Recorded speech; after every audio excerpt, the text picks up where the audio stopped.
Hey yo, hey yo, hey yo, hey yo, hey yo, hey yo, hey yo, hey yo, hey yo, hey yo. Hey yo, hey yo, hey yo, hey yo, hey yo, hey yo. Can you hear me? Can you hear me? My friends, can you fucking hear me? Can you hear me, my friends? Let me know if you can hear me, my friends. Let me know if you can hear me. Let me know, my friends. Can you hear me? Can you hear me? Can you hear me? Can you hear me? Can you hear me? Can you hear me? Can you hear me? Can you hear me? Can you hear me? Apologies for the fucking this delay. I know I was late. Apologies. I got no excuses. Life gets in the way, bro. I'm really sorry. I'm really sorry, but we're here. We're queer and we're ready to fucking roll. You feel me? We're ready to fucking roll. Random show settings. If you like what you see, you like what you see what you like. Make sure you smash that like button down below. Make sure you smash that like button down below. Before we start, I have to send my condolences and heartfelt prayers and strength to the one and only Kate Middleton, Princess of Wales.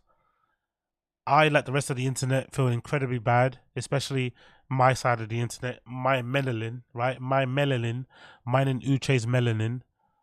I feel really bad for partaking in these rumors, in these conspiracy theories around Kate Middleton, disappearance from the public eye. I partook in this weird conspiracy theory on Black Twitter that she was going to get a BBL or something, or she got some other form of cosmetic surgery, when the actual truth is, according to the headline here on BBC, she's having cancer treatment. That's why she got that abdominal surgery. I'm assuming it's some sort of abdominal cancer, maybe something pancreatic. Who knows? Who fucking cares?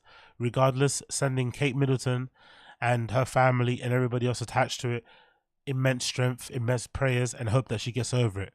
But damn, bro, damn, how bad do I feel? How bad does the internet feel right now? Having speculated so much on this woman's fucking health. And you know what's happened? You know what I've realized off the back of this? Like most things, we realized it with the Chadwick Boseman thing and a few other things, but I think in general, when it comes to people's like health, right? If people disappear for like, clearly health reasons, because I think we were told as a public that she had abdominal surgery, you should just leave it as that. I think as a rule, as a society, we should all be okay with like, as soon as somebody says it's a medical thing, we should just draw a line underneath it and move on. There's no need to dig deeper, no need to probe, nothing. Just leave it. Mind your business. That's what I think that should happen. Anything else, obviously, is probably anything else, even though it's not fair game, it kind of is fair game if you're a celebrity. But I think anything, if it has to do with your health, you just have to draw a line underneath it. In the same way that I think if it's to do with your kids, the line has to be drawn underneath it. I don't think there's anything else that needs to be done. But damn, bro, I feel kind of bad. I'm not gonna lie, not kind of bad. I feel really bad. I was doing my little grocery shopping today.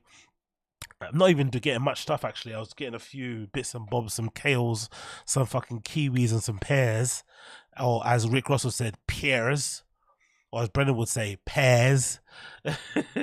um, I was in, my local supermarket, and then I kind of browsed my phone and I saw it pop up on my newsfeed, and I let out an audible gasp, like, I mean, I let out an audible gasp. Like, it kind of felt like the same time when I was in like Tesco's with my little brothers, and we happened to see the news about Michael Jackson passing. I was like, you know what I mean? Like, it really fucking hurt me. So, yeah, I feel bad. I feel really bad, to be fair. Partaking those rumors. I spread the memes. I spread the gossip and all that stuff. So I hope she gets well soon. That's the only thing I can say. I really do hope that she gets well soon. And it's just like a small blip on the radar, or small blip along the way to her full recovery. I guess the great thing is that because she's a member of the royal family, she's going to get the best care possible. I'm sure there's going to be people who are going to pop up and going to want to, oh, for fuck's sake, Eric C. Mind the gap. Manchester is blue. Blue heart. Blue heart. Blue heart. Fucking trophy, hell, Eric trophy, C. Trophy. Eric C, what's wrong with you? What's wrong with you, bro? I'm trying to have a heartfelt moment. I'm trying to appear somewhat empathetic. I'm trying to appear like a normal human being. I'm trying to be considerate. I'm trying to be emotional. I'm trying to be vulnerable. And better yet, I'm extending prayers and grace to a member of the royal family, bro. And here you are, fucking flexing your fucking Man City fucking stripes, right? Here you are letting your fucking proverbial nuts hang on my face. For what? For what? For what? Huh? Why would you do that, Eric C? Why would you let your nuts hang on my face just for some quick lulls on the fucking stream chat? When I'm trying to, you know, give Kate Middleton over here some much needed fucking strength. Why would you do that? Big up Eric C. Honestly, big up. I'm just happy it's International Football Week and we're not going to watch United play again. I'm just happy we got it. It's probably come at the worst time off of the back of the victory in the FA Cup against Liverpool, which I'm sure you would have seen, my friend Eric C. But, you know, we need the break. We need a break because watching United play every week is a bit of a torture. But regardless, thoughts and prayers. No, first of all, thank you, Rexy, for the super chat. I appreciate you as always. Secondly, thoughts and prayers go out to Princess Wales, Kate Middleton. Hopefully she has a speedy recovery and everything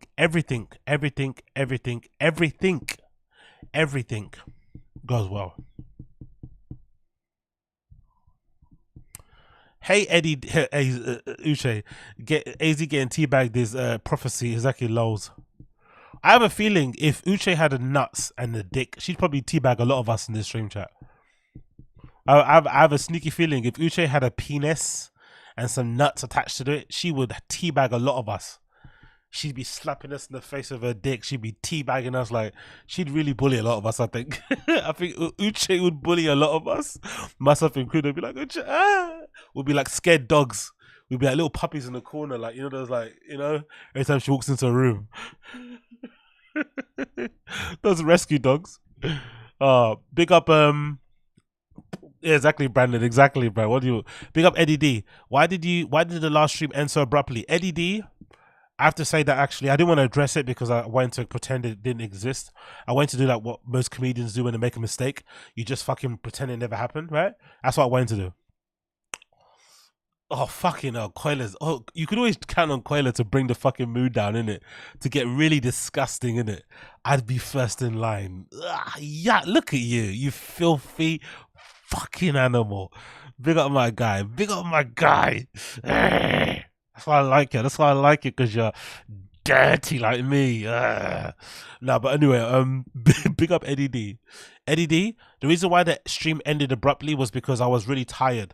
I had done a couple of heavy gym sessions, and I stayed up quite late one day. I wasn't really doing anything. I wasn't like I was getting on it or anything. And when I started streaming, I had done a little interview on a Love and live stream, and I didn't realize how actually tired I was when I got on stream.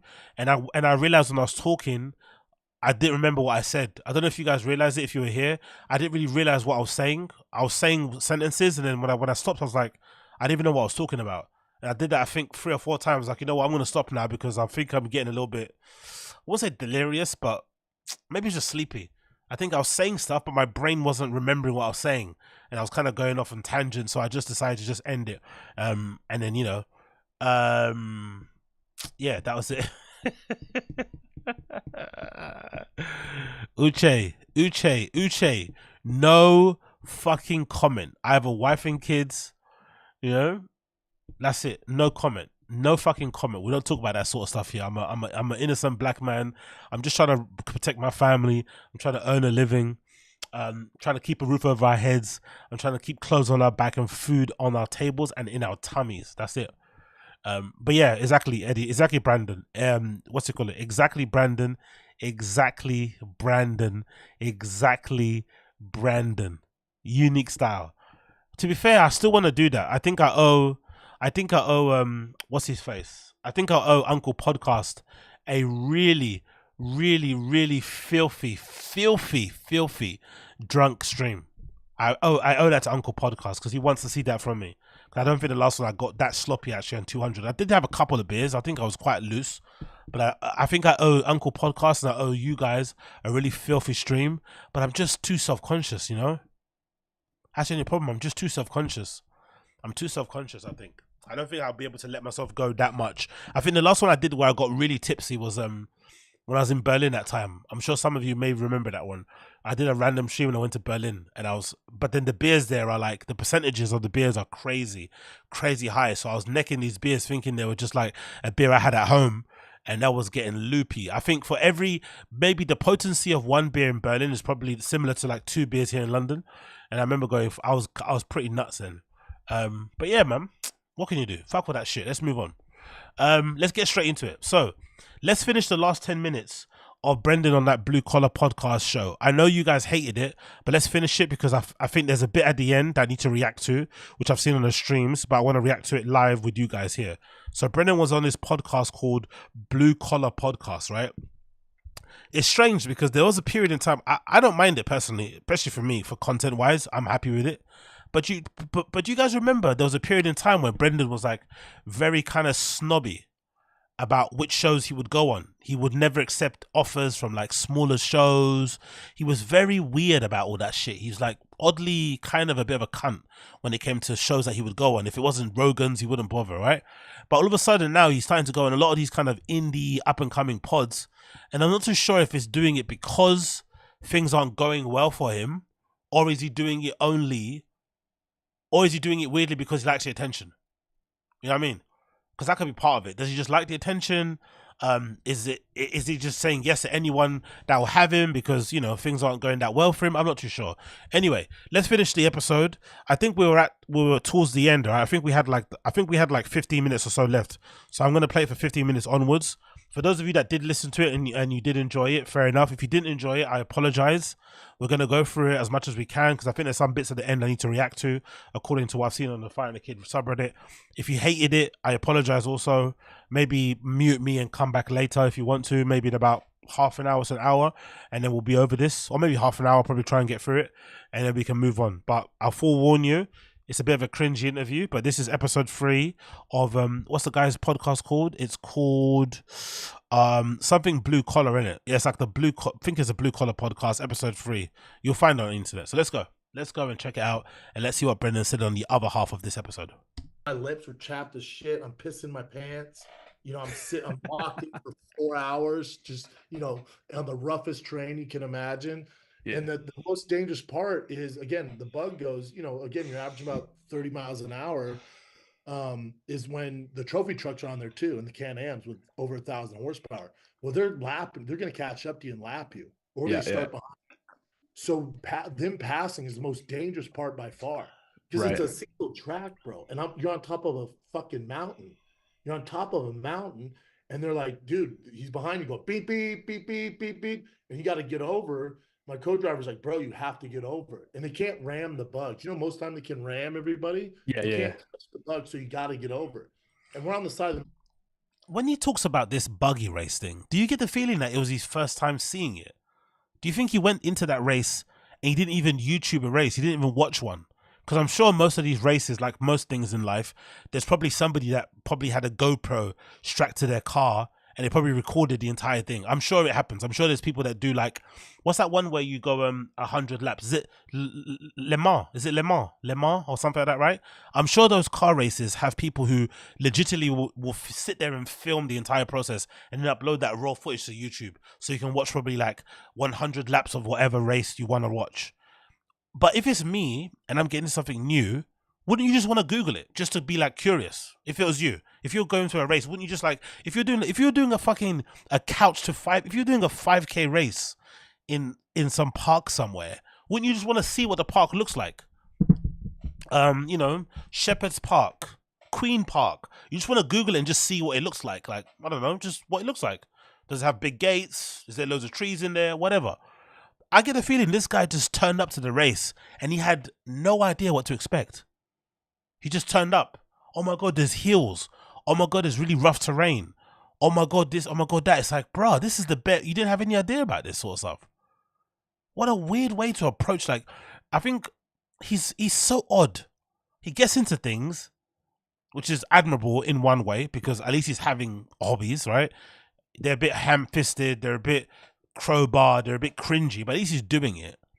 But then he doesn't even try to like do the bare minimum of like research to like find out what's going on. He just wants to pretend like he knows everything. What a bizarre way to go about life. I'm like, bro, there's nowhere to go. I'm gonna fall off the edge. He's like, you have to figure out a way to get over. So we're like on the edge of the mountain. It was so dangerous. Certain parts are so wild to me, so wild. Yeah. And those people that are trying to pass you, those are probably very experienced drivers, and they don't give a shit. They just want through. They're like, get the fuck out of my way. Yeah, bro. They're real seasoned vets who are there to win. They're trying to win this damn thing. My dumb ass is pissing my pants in a Volkswagen Bug. No, by the way, didn't he say he was going to podium? He's acting like he didn't want to win, but didn't he say with Schmo, I bet you I'm gonna podium or something? Didn't he say that? Even after he knew he wasn't gonna race in that car that he wanted to, he said he knew he was gonna race in fucking Donald Cerrone's Beetle. Didn't he say he was gonna podium? Like, I bet you I'm gonna podium. Didn't he say that? Trying to complete the freaking course. Yeah, and on top of that, those guys are probably spending a fortune to do these races. Yeah, bro. That was one of my biggest takeaways too. Is it's such biggest an expensive takeaway. sport. Like the amount of money those trophy trucks cost. The whole theme of racing to me is build, race, fix. Build, race, fix. Like I would say 80 to 90% of the trophy trucks, Can-Ams, Bugs you saw out there all crashed. Like, and then they got a team to fix them, and it's not cheap. No. You're looking at the RVs, the drivers, the team, the engineers, the mechanic. Like their entire teams, dude. Yeah, entire teams have been doing it for years. That's why everybody called you out for grifting. There's entire teams or entire people who've been doing this stuff for donkey years. This is like part of their lifestyle, part of their life. It's part of their lifestyle. It might be a family tradition passed down to them. They might have business interests in it. That's why people were calling you out, because they knew you had no idea what you were talking about. You were acting like you did. So in a weird way, he's probably saying to us here without saying the race was quite humbling. But because Brendan's incapable of being vulnerable, incapable of letting his guard down, incapable of looking like an amateur, he doesn't want to outright say the race was humbling, right? He doesn't want to outright say the race was humbling. So he's kind of going around saying it another way. Big up Theodore. I drove faster in my Ford Focus this evening to get some brews than Brendan did in the Mint 400. Yeah, that Mint 400 race fucking footage was fucking gnarly, innit? You see how fast he was going? That legitimately made me. Let's see if I can get it. Actually, now you reminded me. Let's see if I can get that footage. What is it? Is it Brendan driving? Let's see if I can get it. Because that footage honestly made me think that I was watching it in slow motion. When I first saw it, I thought it was in slow motion. I swear on my life, I thought it was slow motion. Let me see if I can find it. Bear with me 1 second. Let's see if I can find it. I'm sure I can. Did I put it? I don't think I put it on my stream, but I need to actually upload all these things on my Streamable so that I never fucking lose them. But that footage of him fucking racing, I think I've got it on my YouTube video, but I'm not gonna fucking watch my YouTube video watching it. We don't do that shit around here. I'm not gonna sit here and fucking giggle at myself making jokes. Like, that's fucking By the way, small observation. I'm not gonna name the channels because I love them all. But am I the only person that is kind of a little bit like? Am I the only person that's getting a little bit pissed off with these comedy commentary podcast channels mostly that make videos and like it almost seems like they're trying to prove that they're also really funny or that they're funnier than the person they're talking about. Have you noticed this? Or am I looking too deep into this? People are starting to make way more jokes like and trying to be like funny. It's like, bruh, just report the thing. Give us your insights, maybe a couple of zingers here and there, but I'm not here to watch your material. Like, why is everyone making like jokes? Like, and they're laughing at all their jokes. I know I have to do it myself. I understand, but I think I've seen like a more of a influx. Or am I going crazy? Oh, okay, I'm not gonna say who. I'm not gonna say who it is. We got Young Old Vibes. That's why you're my G. Young Old Vibes. King Bayo. That's why you're my G. Okay, you see, I knew it. I knew you guys got me. Again, I'm not hating. I'm just saying I feel like. Jeez, no, I'm not. No, NJ, I'm not talking about you, brother. I'm not talking about you. I just mean in general. I mean in general, everyone's kind of doing it. It's not only a specific person. I feel like I've seen a lot more people. It's like, why is everyone like?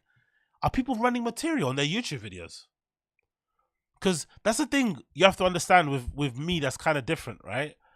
I know I'm a little bit lazy and haphazard. I get it, but I'm also just streaming and just chatting shit with you guys. These guys are making videos where they're like writing scripts and shit. Do you know what I mean? Like, so are they running material? Do you think? Are they trying to play us? Are they trying to like slip in their little stand-up special in the video? Is that gonna try to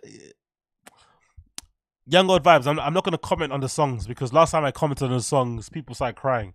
Do you know what I mean? I'm not gonna comment on people's songs anymore. I'll just stick to my DJing and my music I listen to. Whatever comedy songs people want to do, run free, do your thing. Big up Theodore. 2 Bears 1 Grave encore this stream. Oh no! I can't do it this stream. If I do it this stream, I'm gonna get kicked out of my apartment. If I do it this stream, I'm gonna get kicked out of my flat, out of my building. They'll kick me out, man. I'll make too like I was going crazy. I'll get kicked out. I wish I could, Theodore. I wish I could, but I'll get kicked out. I'll get evicted. You know what I mean? Someone's gonna evict me. Hold on. Let me see the video of him racing. I'm sorry. I apologize for this. I know this is truly unprofessional. It really is. I really do apologize, but I just need to see it because you fucking reminded me. Yes, I found it. I fucking found it. Here we go. You know what I'm actually going to do? I'm actually going to download it and put it on my fucking streamable. So bear with me 1 second. The only funny thing Comedy Enforcement did was an accident when he said Gadoosh. Can I also say this to you guys? Thank you, Uche, for saying that. Can I say that to you? The one, Collis is the one dude that repeat the joke 300 times in a row is annoying as fuck. Can we be honest as a stream chat? Can we be honest?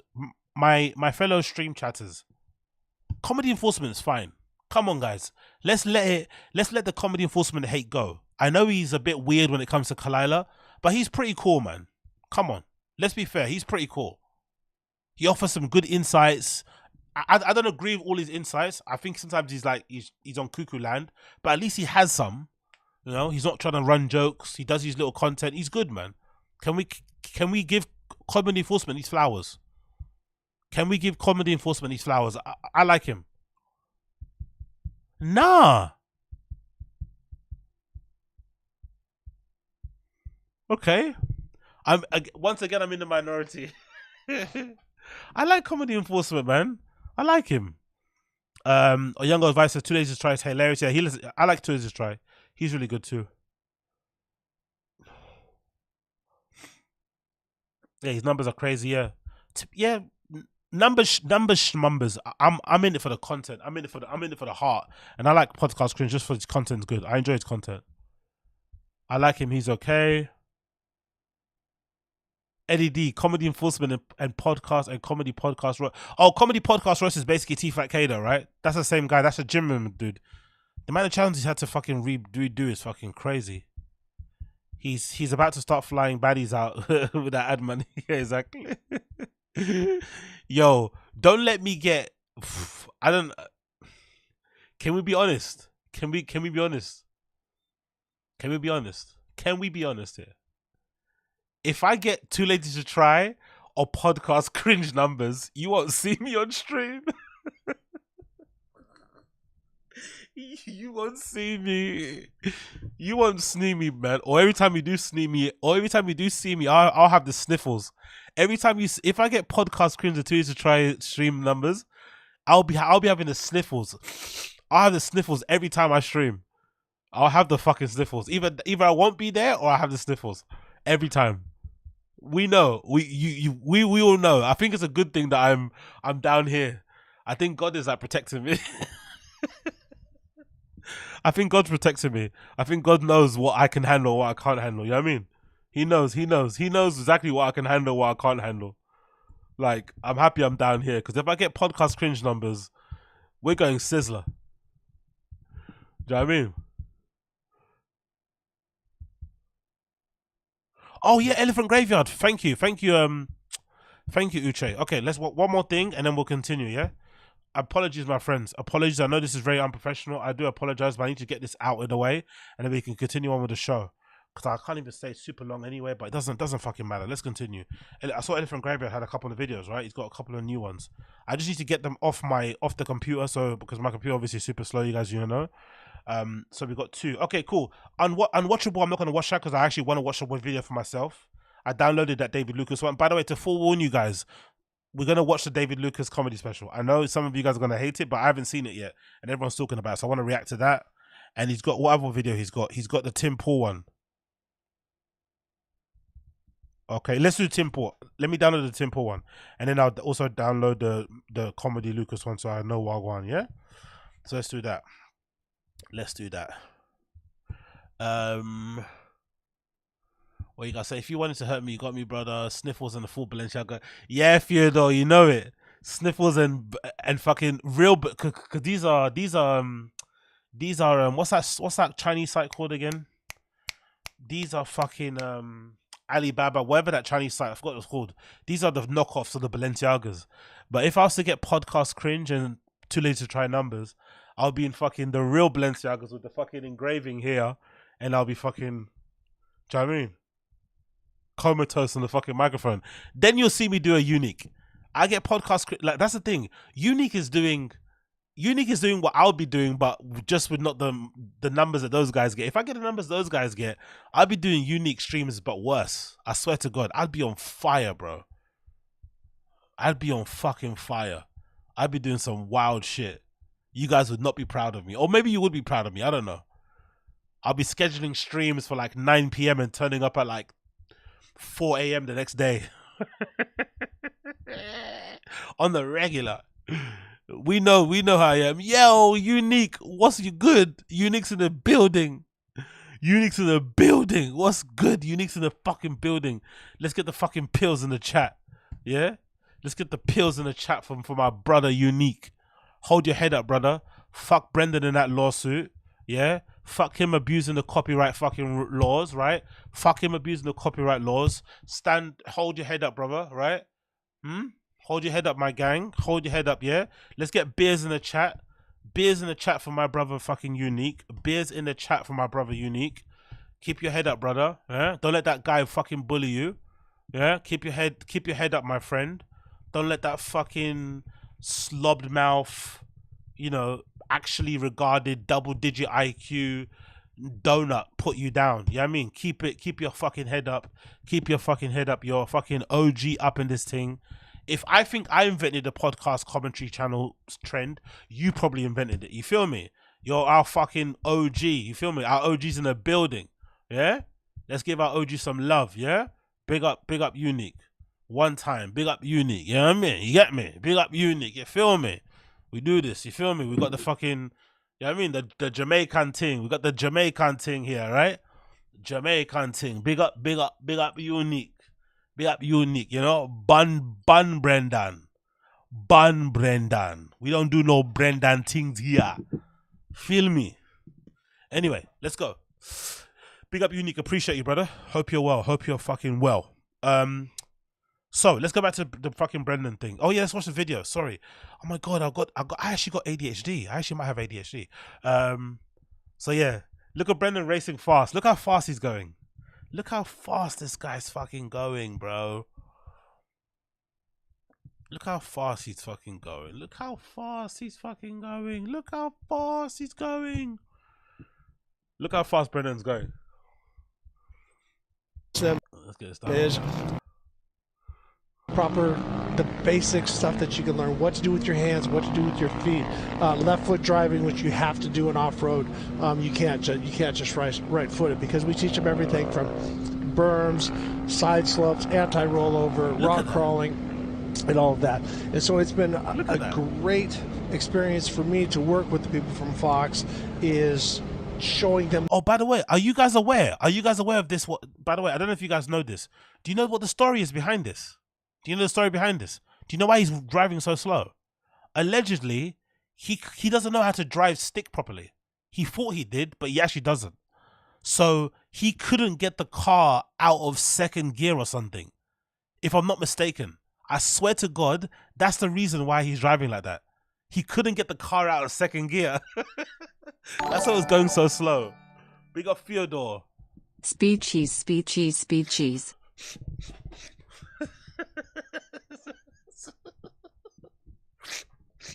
There we go. That's speed cheese.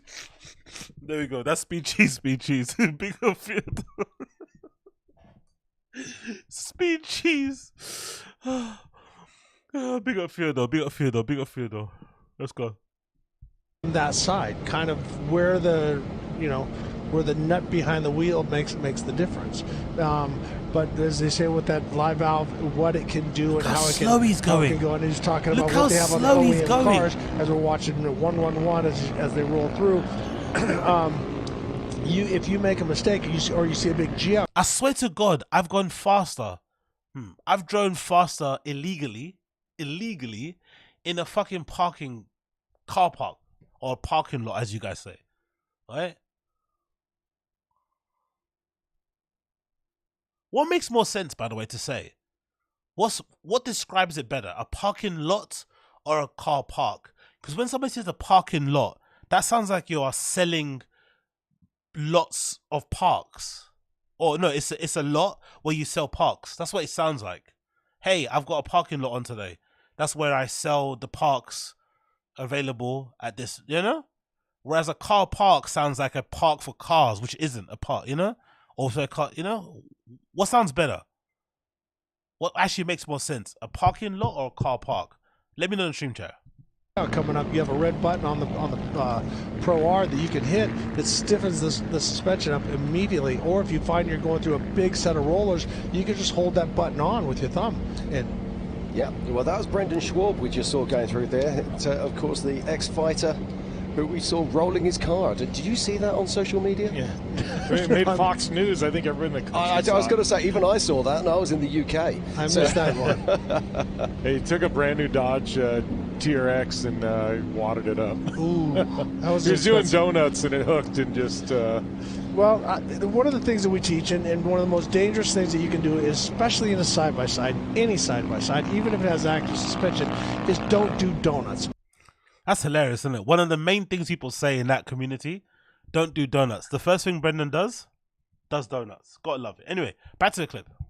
I just look at Donald and I'm like, bro, unless I win the lotto, I don't know how the hell I'm going to compete in this thing. Does he have a whole pit crew with them too? Donald has it dialed in. Yeah, he has it dialed in. Dana White partnered up with him. He has a whole BMF racing team. He has like 7 vehicles. His trophy truck's ridiculous. Like he does it right, man. And Donald's also, he has a lot of experience. You know, he's been racing for about 5 years now, 4 years, but he's racing, 4, 5, 6 times a month. You know, he's just bouncing around. Yeah, he's nonstop. Yeah. That's all he's doing these days. That bull riding. Yeah. And he has time to jump on a bull. He's just a different breed, man. Yeah. Cool. He's boring the interviewer. Don't you love how Brendan always ends up look at him looking at the camera? Don't you love it how Brendan ends up always boring the person who's interviewing him? Halfway through he's like pissed off, even asks. He's like, okay, yeah, he's so bored. He's regretting asking Brendan for an interview now. What was I gonna ask? So you said you're getting your TRX back soon. Are you gonna go back out off-roading with it again? You gonna use it for the same thing again? Keep going. Oh yeah, just no donuts. Just be a little more careful. Yeah, just don't be a dumbass. You know? So that's what it's made for. And that's the other thing that hit me is like when you're at that Mint 400, you see those trophy trucks. I'm really close with guys at King Shots and Addictive Design, Desert Design, bumpers, all that stuff. That stuff is made for off-roading. So we put it on our Street Princess trucks and it looks dope. Yeah. But the function of that is for clearance and for off-roading. And once you realize like what they're capable of, people that have that stuff on their trucks and don't do off-road, it's like, what the hell are you doing, man? Like if you put 38, 40-inch tires on your truck and you do a lift kit, well, bro, that's for clearance. I know it looks dope on the 405 and all that, but you got to take it out, man. That's what it's designed to do. So that's what I do, man. I'm not stuff. You ever been out to the SEMA show? I'm going this year. Are you going? I'll be out there. I'll be out there, brother. I'll be with a few brands out there, and I still love that bit. That's still one of my favorite bits. He's trying to connect with Brendan. Hey, you're going to this clearance show, whatever this thing is, right? Like in the hopes of like Brendan saying, yeah, no worry, man. I'll meet you out there. When you going? What day are you going out there? If the thing's like a week, hey, I'm there for the first day. Oh, I'm there in the middle. Cool. If I see you, say hi or whatever, right? He said he used the opportunity to flex. Yeah, I'm there with some brands. Oh, I'm there too. Yeah, I'm there with some brands. I'm actually talking on the panel. He's like, come on, man. Just lower yourself a little bit, yo. My truck. Yo, what's good? What's good, Ruben Rivera? Long time no see, my friend, Ruben Rivera. Hope you're well. Hope you're good. Hope you're doing well. Hope you're well, my friend. Be out there. Either the Lightning or TRX will be out there as well. Nice. And last year I was trying to go, but I was on tour in Chicago at the same time. I can't cancel that short out. So, but I'll be there. I can't wait. Can't wait. It's an event, man. I've been out there 3 or 4 times, and but you're going to see tons of those trucks that that they have $250,000, $500,000 in these trucks, and they clearly don't get used for anything. They just are probably trailered. Yeah, some of the SEMA bills that I see. Like, also, can I say something? Nah, oi, Lau Chipperson. My mods are not going wild. I trust them with my life. Whatever Coyle and Uche decide, I back them 100%. So if you're bugging out, you're bugging out according to them. I backing it. You get me? Everybody here is fine. We're all having a good time. You know what I mean? Don't do anything too crazy and you'll be fine, my friend. But I back them too with my heart. Do you know what I mean? My heart, body, and soul. Whatever they say goes. You feel me? So be cool, man. Be cool, B. Be cool. I think that's one of my issues with SEMA. Like some of those trucks I see, it's like, who's that for? What is that? Right. Like the lights underneath with the whole chrome under. You're like, no one's taking that to Johnson Valley. By the way. Some weird, odd thing. Again, I don't drive, so this is all coming from a very naive, uninformed, almost unintelligent point of view. But what is it with these guys being obsessed with trucks not being used for what they're meant to be used for? When I heard a statistic that most people who use trucks don't use them for what they're intended for. I think I read somewhere stat like 90% of people that use pickup trucks don't actually tow anything, don't put anything in the back of the pickup truck. So why are they bothered? Why do they care? People buy them obviously because they can do the off-road stuff, they can do the pickup stuff, but it's kind of like a truck version of an SUV. You know what I mean? So why are they worried? It looks badass. It can do the rough stuff if you want it to, but it's just a truck. Like, who gives a fuck if people are not using it for its intended purposes? Like, just enjoy the car and keep it moving. Yeah, so it's a piece of art, is all it is. It's just art. It's art. It's art, and I get it. There's that lane, but it's just not what I do, or what I like to do. It's just not what I'm in it for. Which Agreed. I get it. Everyone has to each their own, but it's not for me. It's just I'll just walk by those. Yeah, they're cool. I mean, I admire them. I appreciate the art, but I wouldn't. It's a lot of work. I'll give them that. Oh yeah, a lot of work. Yeah, a lot of work and a lot of money. Correct. But this whole car business, ton of money, dude. You want to get involved? It's a ton of money. Oh yeah, lots and lots of money. Yeah, I have a '67 Camaro and I have a 2002 Trans Am. Both of them they've both been sitting for years because when I was younger, I had the time but not the money. Now I have the money but not the time, so it's kind of one of those give and takes. Eventually, I want to get back into them again. But oh, dude, a lot of my builds, like as soon as I get done here, I have two podcasts today back to back. So I have 2 podcasts, and then I'll race over to my boy Glenn Harris's and Bert, who've been doing the build on my TRX. We'll put on I think all we have left to do is put on the rear bumper, and then the TRX should be completely ready to go by Friday. So yeah, but I take care of all that in between my podcasting, and then drop it and pick my kids up from school. Amazing. Such a hard worker. I did all of that, my podcasting, pick up, like, dude, you don't get Imagine making your kids, picking up your kids like a, what's that thing called? Not taskifying it. What is it? Imagine trying to make your kids part of like your way of like killing the day. I'm owning the day because I took my kids to school. Bro, that's just what a regular parent does. That's not like an achievement. Gamify, that's the one. It's like a good Engine Ranger.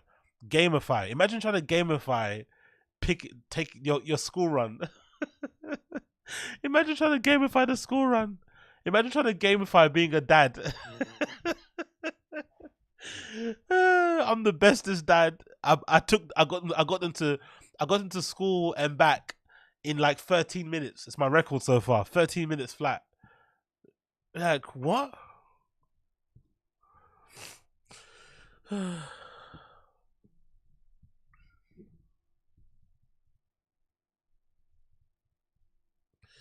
That they have baseball. Both of them are in baseball. So, usually I have podcasts Monday through Wednesday. I usually have, let's see, 2, 4, 5 to 6 shows Monday through Wednesday. Then Thursday, Friday, if I'm not on the road, it's all dedicated those hours to getting some truck stuff done. Sure. While my kids are in school. But once they get done with school, I'm screwed. Yeah, exactly. Young old vibes. No bus for the chombies, but have you noticed one thing? Young old vibes, everybody else. Have you noticed one thing? The wife doesn't post any more pictures of the fucking latte in front of the fucking steering wheel. Remember we used to get all those pictures of like the coffee or like some sort of shop where she was, I don't know, Erewhon salad or something in front of the fucking Lambo steering wheel. We don't get those pictures anymore. I wonder why. I know why. The Lambo got sold, mate. Papa sold the Lambo because the money, the money's not moneying. That Lambo truck got sold. The Urus had to go. So to make money, the Urus went. So now we don't get no more coffee cups in front of the steering wheel. Right. I get that. I got a 9-month-old now, so it's tough trying to make that time because I don't want to miss her growing up either. That's important to me. Dude, it's the most important. Like I pulled back on my comedy because no way. Is this man gonna try and say he's not doing comedy because he wants to be a dad? As if like there's no comedians active, professional, current, very busy, always touring comedians now who don't have kids. He's acting like you can't do comedy if you have kids. Oh, this is gonna be good. This is gonna be fucking good. Let's go. Between what I'm doing with the cars, the podcasts, Game Bread commentating. He's done Game Bread commentating once. He podcasts twice a week for like 4 hours a day. Come on, bro. You can't do stand up in between. You're doing it before. Now all of a sudden you can't do it. Racing. Racing. You did one race. You finished dead last. Or second to last. My son's, he's gifted at baseball. He's on a travel team. Mm-hmm. And he might be a fucking LA Dodger, dude. His schedule. Is his son gifted? Or is he just playing baseball a lot? Because if he was gifted, wouldn't he be on a professional team by now? Again, I don't know nothing about sports. Or sorry, about kids trying to pursue a professional career. But surely if he's a kid and he's really good enough to play baseball, wouldn't he be in a professional team already? He wouldn't just be playing for some, whatever team he's playing for. I don't know. Calabasas fucking high. You know what I mean? Like, does this make any sense to you? I mean, they're practicing 4 days a week. Then he has games Saturday, Sunday. I can't miss games. I just can't miss it anymore. So something had to give. So, it's a balance. I'm figuring it out. Sure. I don't get why he lies. I don't get what the point is in lying. You could easily say the truth and still talk about your kids. You could easily say, hey, I didn't like being away from my family or from my kids for too long and having to perform in front of 10 people. It just didn't it didn't seem like it was worth my time to go fly these places and just perform in front of 10 people. So I'd rather just spend time with my kids. And if I could do some local sets and get my sets and reps in local clubs, I'll do it. But I'm not really chasing for it either. Like, or just say like it was more fun to do stand up when my friends were here. That would be a good excuse, right? It was funner to do stand up when Rogan was here, when Bert was here, when Tom Segura was here, blah blah blah, and the crew was here. It was at the Comedy Rat Pack. That's a better excuse than attempting to say that you don't do stand up because you're a good dad. But then if I'm not mistaken, didn't somebody on the TFATK subreddit put together a list of places that this guy's been to? I think ever since that video dropped of him saying where he's crying in the hospital about his baby girl, somebody put together a clip and it said something like Brendan hasn't been home ever since that weekend. I think it was 4 weekends or 6 weekends in a row he hadn't been at home. So this whole thing about, oh, I'm here for my kids, he's tried everything to get away from his family. So it's like, it's obvious you don't, again, it's not a bad thing. I don't think it's a bad thing not to be a fucking beast of a dad, contrary to popular, belief out there. Every dad is probably different. Every person's different, how they communicate with it, how they, conduct a relationship with their kids and shit. It's your business, none of mine. But let's not lie. We see what you're doing. You're always, whatever excuse you can find not to be with your kids, you find it. You're on this guy's podcast that is not even probably going to get 1,000 views or something. Clearly, you could be spending that time with your kids, but you're not. You're spending this time with this guy. Like, come on, bro. Like, I don't know why he does this. Like, but I wonder if this is like a weird, like, again, I'm going on a bit of a tangent here, but I wonder if this is like Brendan's way of coping with the fact that maybe his dad didn't like bring him up well. Is that possible? Because his dad maybe wasn't a quote unquote beast of a dad, is he trying to like convince himself he's a beast of a dad, even though he might be inadvertently doing the same thing his dad did to him? Because his dad's super successful, had loads of businesses. Maybe his dad wasn't at home a lot, right? And obviously I think his parents got divorced when he was young too. So maybe he's trying to convince himself that he's not a shit dad like his dad was. And that's why he's so hell-bent on talking about, yeah, I'm with my kids tired. Shut up, man. Like, why lie? Sure. Now, how do you, every performance part you see out there says 49 state legal, not legal in California. How do you cheat the system there? Or do you not want to say on video? There's ways around it. Any cars you see on my channel, especially if they're mine, are intended for off-road use and racing only.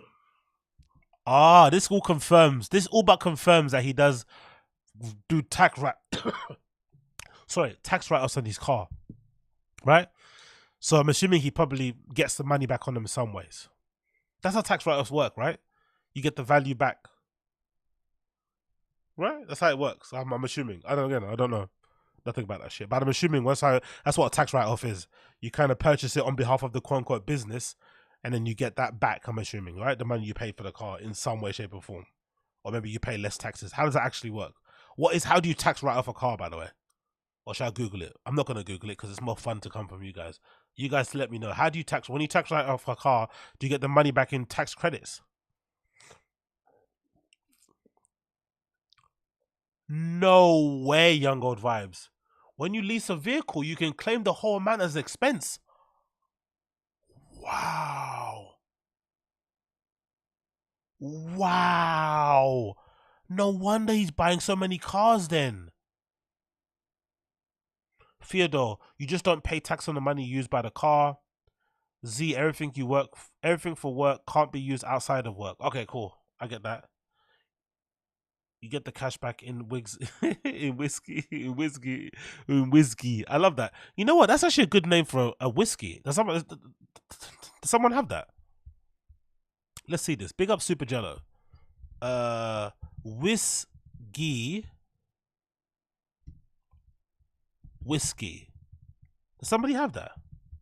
That's actually a good name for a whiskey. I'm not lying. Does somebody have that?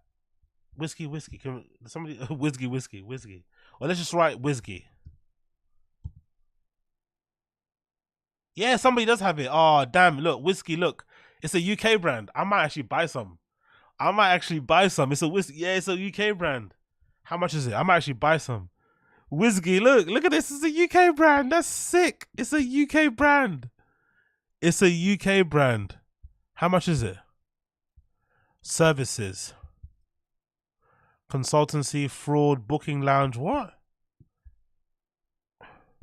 Can I buy some fucking whiskey or not? Or are you just gonna honey dick me here? Oh, you can't buy it.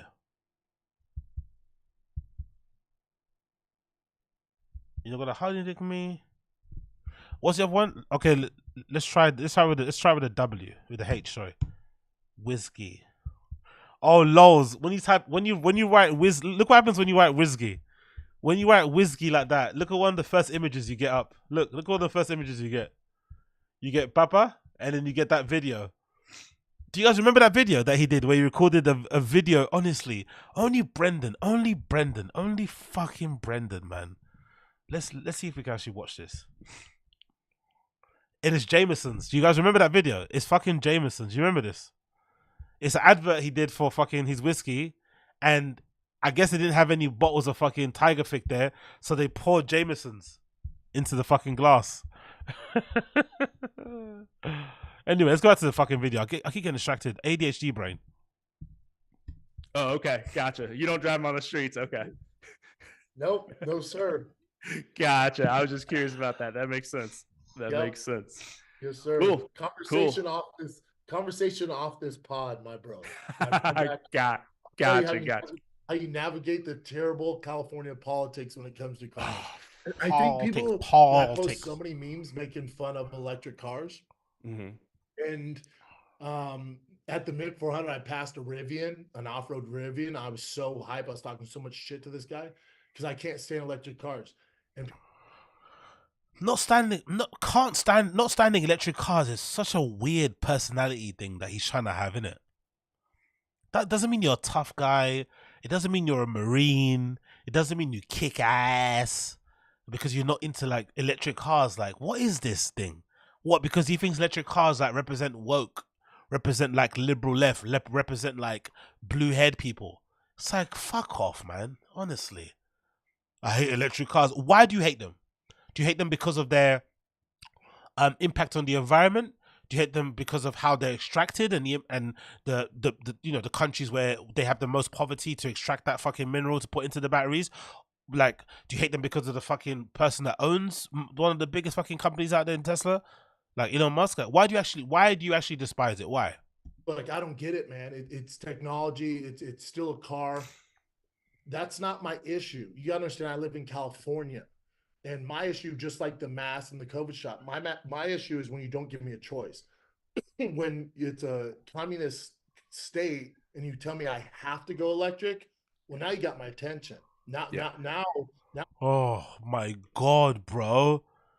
Oh my God, he's so fucking dense. It's in my blood as an American to question and push against the narrative. So when Newsom goes, by 2035, we're banning all combustion engines. Well, hold up. Did Newsom actually say that, by the way? That sounds a bit insane. How are you going to ban combustion engines? How does that even work? How do you ban combustion engines? What, are you banning production? Are they going to try and lower the reliance on combustion engines? How you just ban combustion engines across the board? Does that mean you have to close down print factories or something? Pick up Theodore. Brenda should spend some time in a coal mine in West Virginia to fight communism. Imagine Brendan working in the coal mine. Can you imagine? I mean, you're banning it. So you're telling me I have to drive electric? Big up Theodore. Appreciate it, brother. Well, now I'm going to fight. Now I'm going to fight. Yeah. If he would have said by 2035, you know, we're going to increase the sale of electric or decrease the sale of combustion. Okay, cool. When you give people a choice, I'm all about it. That's America. But when you tell me by 2035 that combustion is no longer legal in California, well, dude, what do we do? That's my issue. Yeah. So, say it. Wait to say, what are we doing here? He doesn't say it a lot. I think he's self-conscious about it now. Say it, man. Say the word or say the words. What do we do? What? Water, weed, dune, hair. Come on, man. Say it. Water, weed, dune, hair. Oh, I agree. People are so against electric. It's like, because you don't live in California. Where you live, I have an option. My dictator is telling me, this piece of shit, that I have no choice and I have to drive electric. Dictators, come on, bro. You think we're just gonna lay down and take that? Yeah. Dictators, go move to Austin, Texas, then with Rogan. Dictators, you know. You're a fucking rich dude. You earn millions a year. You live behind a fucking gate somewhere. Your kids go to a private school. You're not fighting the fight against the fucking big, you know, conglomerates out there and corporations. Like, you're not the everyman. You really are not. I'm sorry, Brendan. You're not the everyman. I know you want to pretend like you are one, and you're dressing like one. Like, you know, you even do the everyman cosplay, but you're not the everyman. I'm sorry. You really are not. If you're the everyman, put your kids in a fucking state school or in a public school, right? Take your kids to a public school. Don't live behind a fucking big gate. Live in a normal house somewhere. Where people can walk up to your door. Come on, bro. Without having to be asked for ID. Come on. No. Hey, they have a new light. They have a new lightning. You don't want one of those? That ain't a lightning, dude. That is not a lightning. Dude, bro, you're gonna get me riled up. You need to set up a race. Set up a race. Race yours against one of the new ones. Dude, so down. So down. Set up a race. Set up a race. Bro, he's not your friend, man. He's not your friend. He's not your friend. He wouldn't piss on you if you're fucking on fire. If you saw him out and about in a steakhouse, you tried to say hi, he'd probably ignore you. He's not your friend. Set up a race. Set up a race. Come on, man. Set up a race. You and the lightning. Just a couple of dudes. Just a couple of dudes who like trucks. We're just a couple of dudes who like trucks.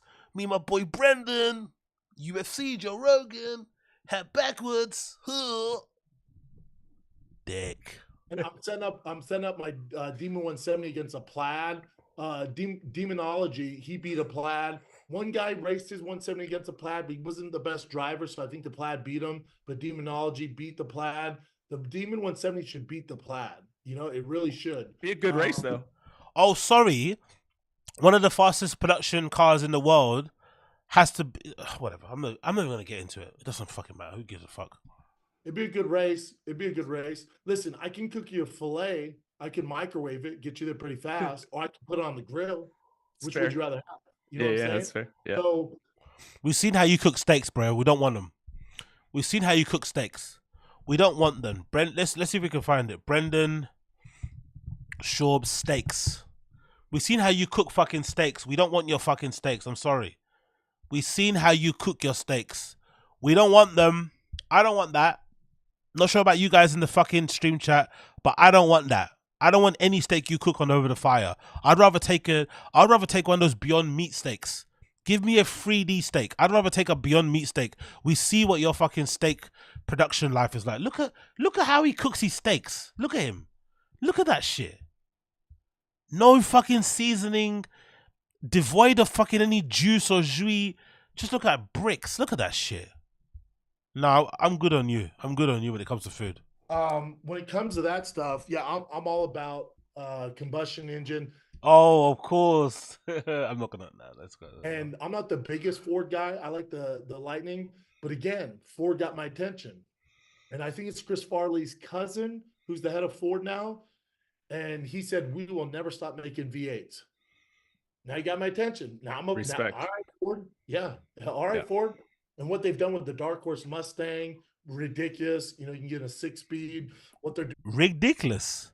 Do you say ridiculous or ridiculous? Do you say ridiculous? I think it's ridiculous, isn't it?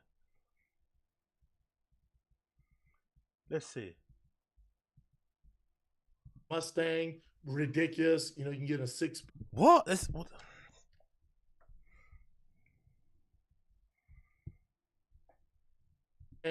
Ridiculous. You know, you can get a 6-speed. Ridiculous. The Ridiculous. You know, to be honest, I'm super Ram. Stellantis, like that's my shit. But as far as like the meanest looking truck, nothing to me beats a Super Duty 250.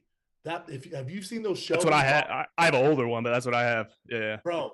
And that Power Stroke engine, take my fucking money, Ford. That thing is badass. And the next project I want to do, maybe not the next, but soon, I want to create a single cab 250. Just a single cab. Put some King shocks on that bad bitch. Some Innovate, some 40-inch wheels. That dude. Now you're talking my soul. Hell yeah.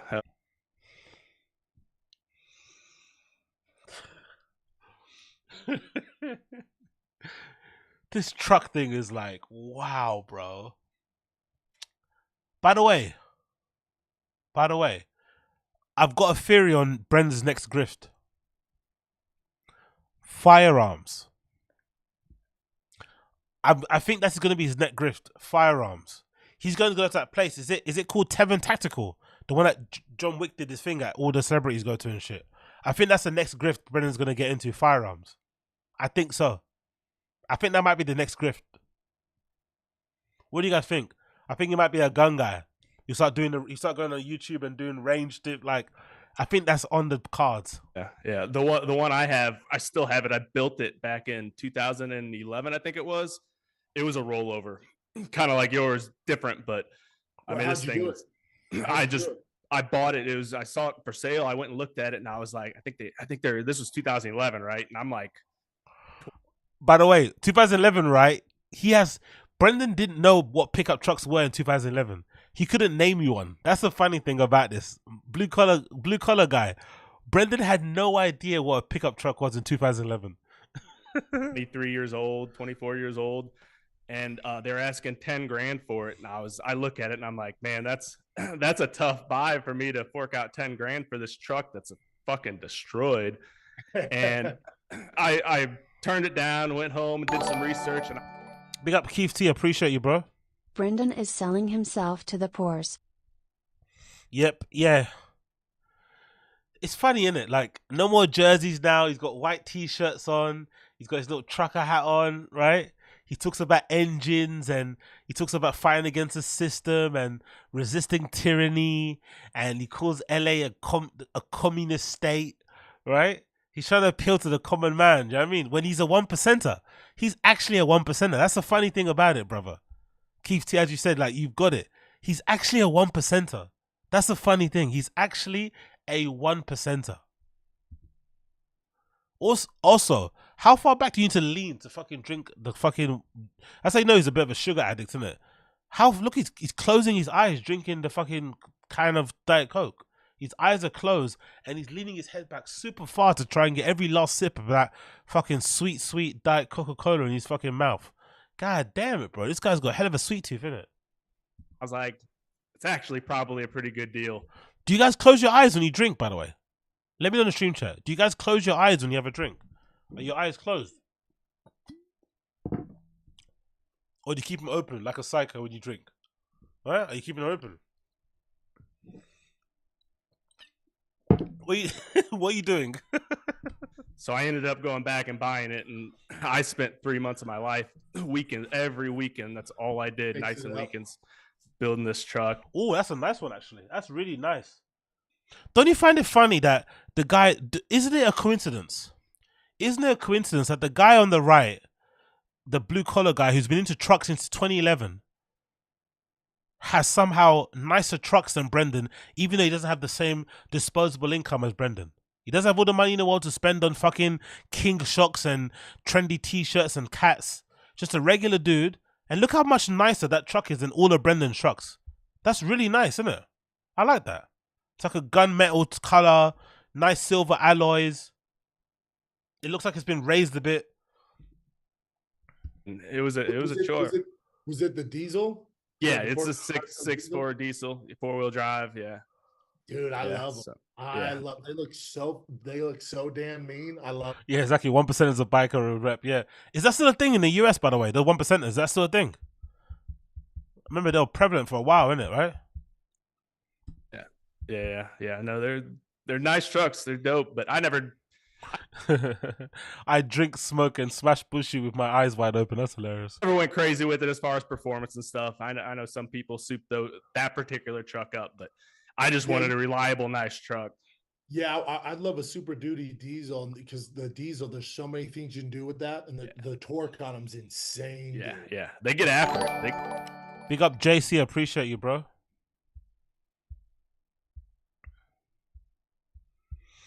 Oh, it didn't read it out because you used the word dick, so I'm going to read it out myself. Big up JC, appreciate you, my friend. Oh my God, if he got into guns, he'd probably pull a Dick Cheney on Chin. Let me read it like an AI. OMG, if he got into guns, he'd probably pull a Dick Cheney on Chin. OMG, if he got into guns, he'd probably pull a Dick Cheney on Chin. 2 thumbs up. JC. $4.99 super chat for the Agostino Zinger Show. Random show episode 201. Yeah. Bean cheese, bean cheese, bean cheese, bean cheese. Bean cheese, bean cheese. After it.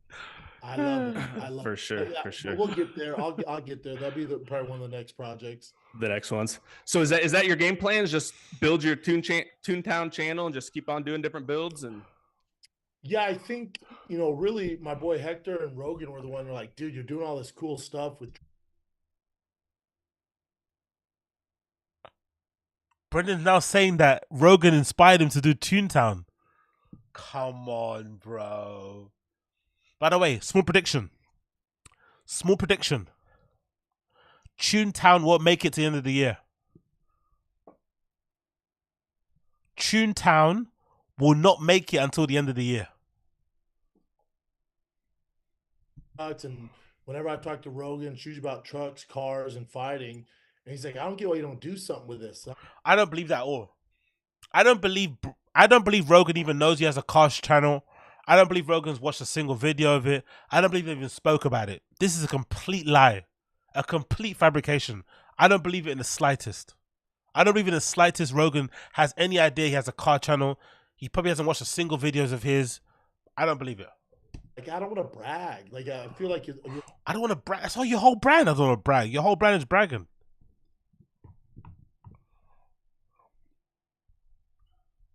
always flex on people. He's like, no. Because he's like, if you're doing like American stuff, people can relate to that. The exotics, they can't. So it was really, a suggestion by him. And then I just ran with it. I'd be doing it. And I've been doing this, whether I'm filming it or not. So I have the staff here. It's pretty easy to knock out. And the more racing I do, we'll have more content with that, the more builds. We're gonna do some giveaways where I build certain vehicles, then give them away. And that's a lie too, by the way. He doesn't build a vehicle and then give it away. He builds a vehicle, gets bored of it, then tries to give it away to look like a good guy. But he doesn't do it with any kind of thinking. That's a lie.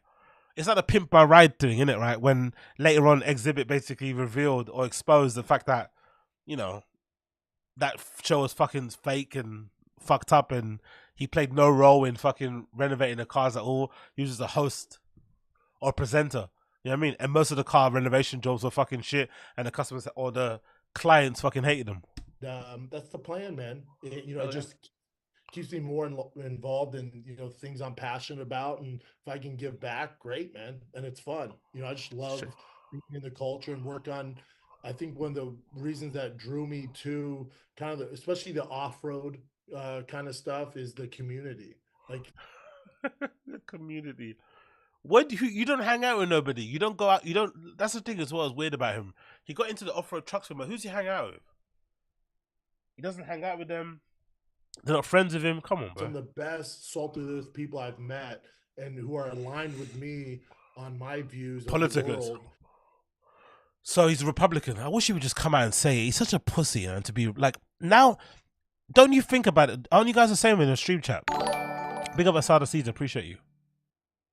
In the latest Protect Our Parks, Regan was telling Ari not to make a specific show like a Travel L show, but suggest he did Bappa do the opposite.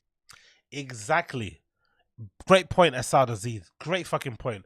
Rogan is notoriously very what's that word called? He's always very steadfast in telling all his friends never to like sway away from stand-up comedy. He's very consistent on that, which I think is good advice.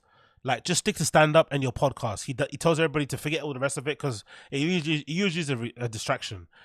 He knows none of his friends are good enough to act. None of them are smart enough to actually start a legit business that's going to go anywhere. So why waste your time doing that? Just double down on what you can do somewhat well and what pays you well, and then just ride until the wheels fall off. So I don't understand how Rogan, that same guy, like you said, Assad, thank you for that fucking super chat. Why would he suddenly change that advice and tell Brendan, hey, start a car channel? Because I said it before, I think if Brendan was to start a car channel, maybe one like that focus on buying sports cars or luxury cars would work.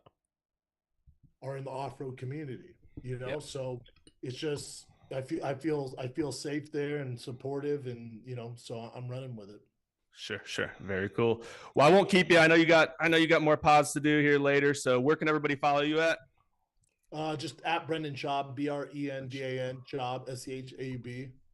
And you want them to tune into Toontown as well? Yep. Tune into Toontown. If you haven't seen me flip the truck of my dreams, I buy the thing, and I've had those Innovates and King Shocks on for maybe. We don't care. Anyway, that's what happened. Weird fucking episode. Weird channel to go on in the first place. Don't know why he did it, but I guess Brendan's being. Oh look, he's got chin eyes. Look at Brendan. He looks a bit like Chin there, doesn't he? I'm not gonna say why he does. I think I said it already, but doesn't Brendan look a bit like Chin there?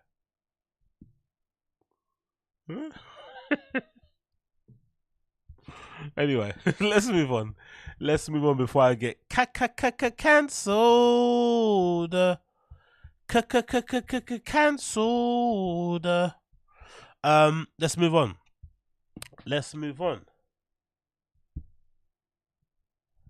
TFATK Live has been cancelled. TFATK Live has been cancelled.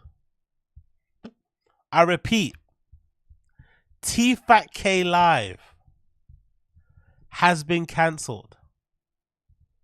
TFATK Live residency or residency has been cancelled. TFATK Live, the Fighter and the Kid Live, has been cancelled. The Fighter and the Kid Live at the Step Mothership, aka the Fathership, aka the club across the road from the Mothership, the only place that Brendan and Brian can perform at when they go to fucking Austin, Texas, because Rogan won't let them perform at the fucking Mothership, has been cancelled. TFATK Live has been cancelled.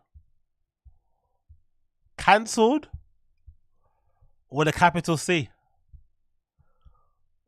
With a capital fucking C. It's gone. It's never coming back. It's over. It's fucking over. You hear that? It's over. It is over. It's done. Are you surprised? Are you guys surprised? I'm not. Guess why I'm not surprised? Because 1 day ago, big up this user on the Fire and the Kids subreddit, Wonderful Dash Salary 5432 posted this 1 day ago. Looks like 30 tickets sold so far, a week away. 30 tickets sold. Ouch. And now it's been cancelled. Crazy. And guess what happens? Guess what happens when they cancel a show? Do they present a united front? Does Brian step out in front and take all the bullets like a good cocky boy? Or they try and ignore it? I'll let you judge yourself via the following clip.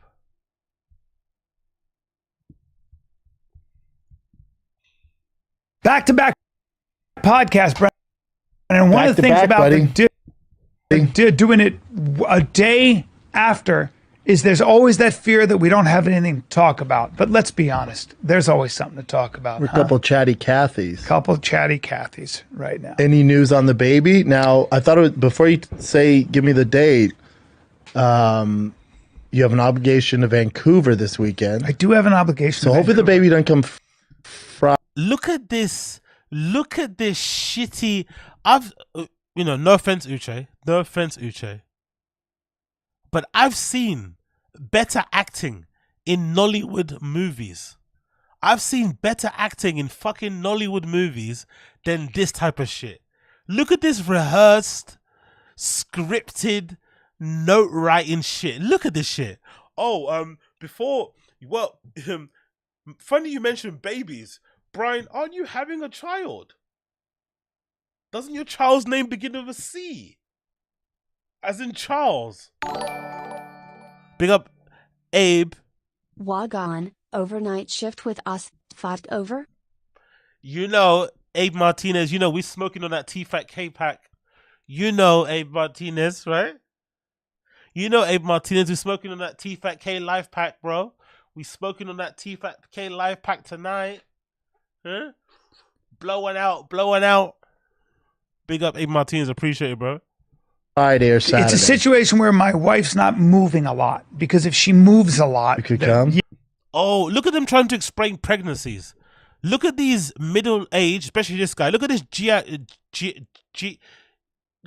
geriatric guy trying to explain fucking how pregnancies work. Look at these two men trying to mansplain pregnancies to us as an excuse to why they had to cancel a comedy show. Do you see how pathetic these fucking guys are? It's not a big deal. Some shows don't sell tickets, whatever. You move on. Look at these guys. Look at the lengths they're going to protect their fragile egos. Yes. So she's like, if you could, we can just hold on till Monday, but we have people at the house, staying at the house in case there's a situation. Like, oh, so you hired a whole hospital. You've got a whole fucking maternity ward in your house because you got mum and daddy's money. That makes sense. You have fucking living, what do you call it? You had fucking bed maids or whatever they're called. Or you have, I forgot what the woman is that fucking gives birth to fucking kids. Whatever. Not the mum, but you know, the person that helps. You have all these people there. Why? Because you got the money to afford it, huh? Nice. Lovely. Must be nice, that. Must be nice to be able to pay for an entire hospital to live in your house while you're an average stand-up comedian. With an even average your fucking podcast career. No one else can do that, by the way, but I wonder why you can do that. Is it daddy? Is father involved? Family or just random people? Family. Okay, I don't know. You know, family, my ass. So it's like, yeah. Probably some doctors from Cedar Sinai. Just randoms. Like, I get this guy. Chernobylite. He's down to hang out with my wife. What's fucked up? Hold on, where I was going with that before you tell that story is you got to go to Vancouver, and then I remind you. Look at this rehearsal. Look at how they're lying to the fans. TFATK fans. If you're one of the 33 people that bought the tickets, you deserve better than this. I'm actually annoyed for you. Whoever you are out there, if you actually bought tickets to go watch these guys and they are treating you like this, making a mockery of the whole thing, doing this whole scripted thing in the beginning of the show, to try to explain why they haven't canceled, why they canceled the show, I'm annoyed for you. This is a complete lack of respect. Yesterday, I'm like, well, remember, Bubba, we got to be in Austin on Friday. He went, that's right. That's not happening. And so so Brian doesn't realize what dates he's meant to be places. He has to have Brendan remind him, like an actual child. This man who's like nearly 60, who's got 2 families, doesn't know where he is. He's not Mark Wahlberg. He's not Dwayne The Rock Johnson. He's not fucking Samuel Jackson, right? He's not Jacob Elordi. He's some average stand-up comedian with an average podcast. He does club gigs in fucking comedy clubs, and he's acting as if he's he's acting as if he's fucking one of the most busiest entrepreneurs out there in terms of running a million businesses and flying a different bunch of planes all over the country to do meetings. Like, bro, you tell dick jokes in like random casinos and shit and comedy clubs. Like, let's be real. And I don't. So this is. I just assumed, No, this is a very. I just assumed you were just down for the cause. So this is a very good. This is a very good segue because, I make a lot of plans, and what you have to understand is that I keep my personal life and my entertainment life very separate on social media and stuff like that. We don't fucking care though, innit? And the only reason why you do it is because you're afraid people are gonna write rapist underneath your fucking pictures of you with your kid, which is obviously a bit grim, but let's not act like you're doing it for some sort of like moral principled stance. You know what I mean? You're just afraid of your wife and kids seeing obviously the stuff that you might have said in the past that you're ashamed of seeing now, be repeated in your comments. You're not doing it because you're a beast of a dad. You're doing it because you're afraid of looking bad online, which is understandable, but let's relax. I don't like showing my family and stuff like that. I'm a comedian. You do some though. Sometimes. But I don't like showing my family, but I do it sometimes. So what do you do then? It's not that I like to protect their privacy, right? Oh, and shut so up, you idiot. my dear friend Tarek, as you, oh, look at this. Have you noticed something? Brian's doing all the talking, and for once, Brendan's not interrupting.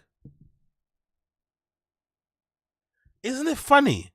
Whenever they do something fucked up, and whenever someone has to take some blame, Brian's always ready and able to give his body to fucking Brendan to use as he pleases, as a literal human fucking shield. As to why they're cancelling a TFATK live show 1 week out. Because they suddenly remembered, Brian suddenly woke up in the morning and remembered, oh shit, my wife's pregnant. He was finally told today before the show, my wife is pregnant. you our dear friend Tarek, who is one of my, I talk to him all the time. Yeah. And yesterday my wife is in the kitchen and she couldn't be more pregnant. Like she couldn't be, the baby is literally hanging. Cause you never, even with you and I mean, we're like brothers. Yeah. Dude, she came to the dinner and I was like, you're so pregnant. She's like, Brandon, tell him, like, I found out like 3 days ago you were having a kid. It's a Tarek. You're the worst. I put the video on her and he goes, wait, what's going on? You didn't know he had a kid because you guys don't talk outside the podcast. Not because, you know, let's not have a reason. They clearly don't have a relationship as much as they used to outside of the pod. Clearly. What's going on? I go, what? He goes, wait, what's, you're pregnant. And I realized I hadn't told him. You don't share anything. And then Frank Grillo hits me. He doesn't share because he doesn't care. That's the thing that people are not realizing here. Brian isn't not sharing the status of his wife's pregnancy because he's like trying to keep it private. He's not sharing it because he's just not at the front of his mind. He's literally, he acts as if he's a guy who doesn't have two families. You know? You wouldn't even know if he had one. He's very like, you know, he lives in the moment, kind of Peter Pan, Arrested Development type of, you know, type of vibes. That's what he's doing. Yeah, I don't think it's because I have to hear from my ex that your wife is pregnant. I get that, like that's what's going on. See, but I just doesn't. It's not that you're private. You just don't even think about it. I don't talk about it. No, you're not private. You're just stuck in your own world. And if anything, it's probably a good signaling thing too. Maybe they don't like mentioning it because they want to always keep the Addies option open. They want the Addies door never to be closed. You know what I mean? So if you pretend like you don't really mention your girl, be up Theodore. Appreciate it, brother. Bryan Callen, 3 families, 2 small arms, 1 hour allegation. Yeah, exactly. Yeah, exactly.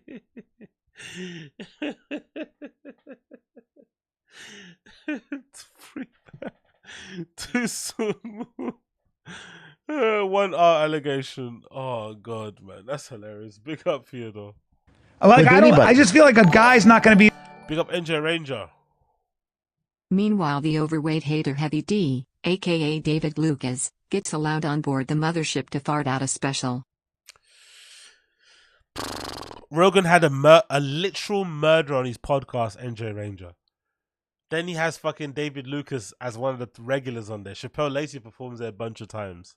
Even Eric Griffin, motherfucker, even Eric fucking Griffin got a weekend at the mothership. Eric Griffin. To be fair, a lot of you have said in the stream chat that Eric Griffin's quite a good stand-up. I know I hate him, you know, and if I saw him in real life and we were both at the top of the stairs, I'd definitely nudge him. You know what I mean? Yeah. But I think a lot of you guys have said Eric Griffin's actually, annoyingly, he's actually really good at stand-up. I think a lot of you have said that, like, you've seen him actually perform live and he's actually quite good. So that's the annoying thing about him. He acts like a fucking dickhead on the stream. And I hate how he sucks up to Brendan, especially considering how he used to hate him before. But allegedly, he's a good comedian. So, you know, let's call a spade a spade. Like, if I say, my wife's pregnant, it's all good. but then we're moving on. You're not going to be asking me questions about it. It's not that interesting to you. It's pretty. No, it is. It's pretty important. Well, it's very important. But when I have the baby, we'll talk. But I don't know what else to say other than she's pregnant. But you gotta let people know in your life. I agree. I have to let people know. I just like it. Like when I was like, dude, you look at them lying. Look at this lie. Look at them including the babies and the kid. This is a good way to pick up Keith T. Appreciate you. My friend dumped his finance and married a totally different person. When I asked about it, he said, "I thought I told you." Okay, yeah, but that's the thing. You asked about it. I think that's the thing. Keith T is different. Bryan doesn't even pay attention to it because he's probably too busy texting his baddies, and Brendan doesn't care enough because he's more wrapped up in his own world and his own life because he's a narcissist, right? He doesn't really care about what you're doing, so he's never going to ask somebody, "Hey, how's your kid? How's your family?" Because he generally doesn't care. So that's why I think it differs a little bit.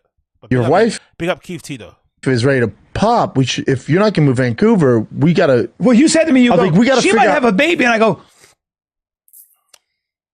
I can't go to Austin. I can't go to Austin and do a live. It was like a live ball. Look at this lie. Look at them lying and looking at the team at the back. If he goes, "Oh shit, that's right. You could have the baby." I go, "It's embarrassing." I go, "Here's the thing. Yeah, it's just the way you're wired. It's not. You're not a bad guy. You're just sociopath. But the thing is, no, I just don't. You just don't think that way, right? But I told Bryan, I said, I have 3 kids. Even if she has the baby on Tuesday, I can't. You don't want to leave on Friday. Like that's. Well, that's no, that's. You know what's funny about this? Do you remember when Brendan's wife had a miscarriage? Condolences and RIP and prayers, whatever. Brendan's wife had a miscarriage, and Brendan went on tour. The night before, she had a miscarriage. Had hospital the next day. He was on tour with the boys, sitting in a jacuzzi with Chappelle, maybe Chappelle, maybe his big brother, Jay, while his wife was getting the whole miscarriage thing dealt with. Navy SEAL butt camp. Yeah, I have to be there to drive her to the airport. To the fucking hospital. I got to be there in the hospital. All that stuff, and it just doesn't seem real. I'm looking at her going, "Oh, you're so pregnant. You're gonna have this baby." She's supposed to have it October. I mean, she's supposed to have it April 14th. You can't control it. October, April. April 14th. That's why you don't. Yeah, so I wasn't planning on her having it a month early. But you've had this year. I wasn't planning on honestly, man. How these women and that money's probably good enough to fucking make you pop with anything, but just not being a priority in these guys' lives must be wild if you're the partner, innit? You get to live a very comfortable, free life. Most of the time, these guys aren't at home anyway, so you get to spend time by yourself in these big houses, but it's crazy to think that you're never the priority, even when it comes to this guy, Bryan. He's like 60 years old. He's well past his sell-by date, yet he's still out here like putting other things above, in terms of list of priorities when it comes to his wife or mother of his children. It's fucking crazy. 4th fucking child, right. Dude. It doesn't. It doesn't. They give you My first one came a month early. It never works that way. Right.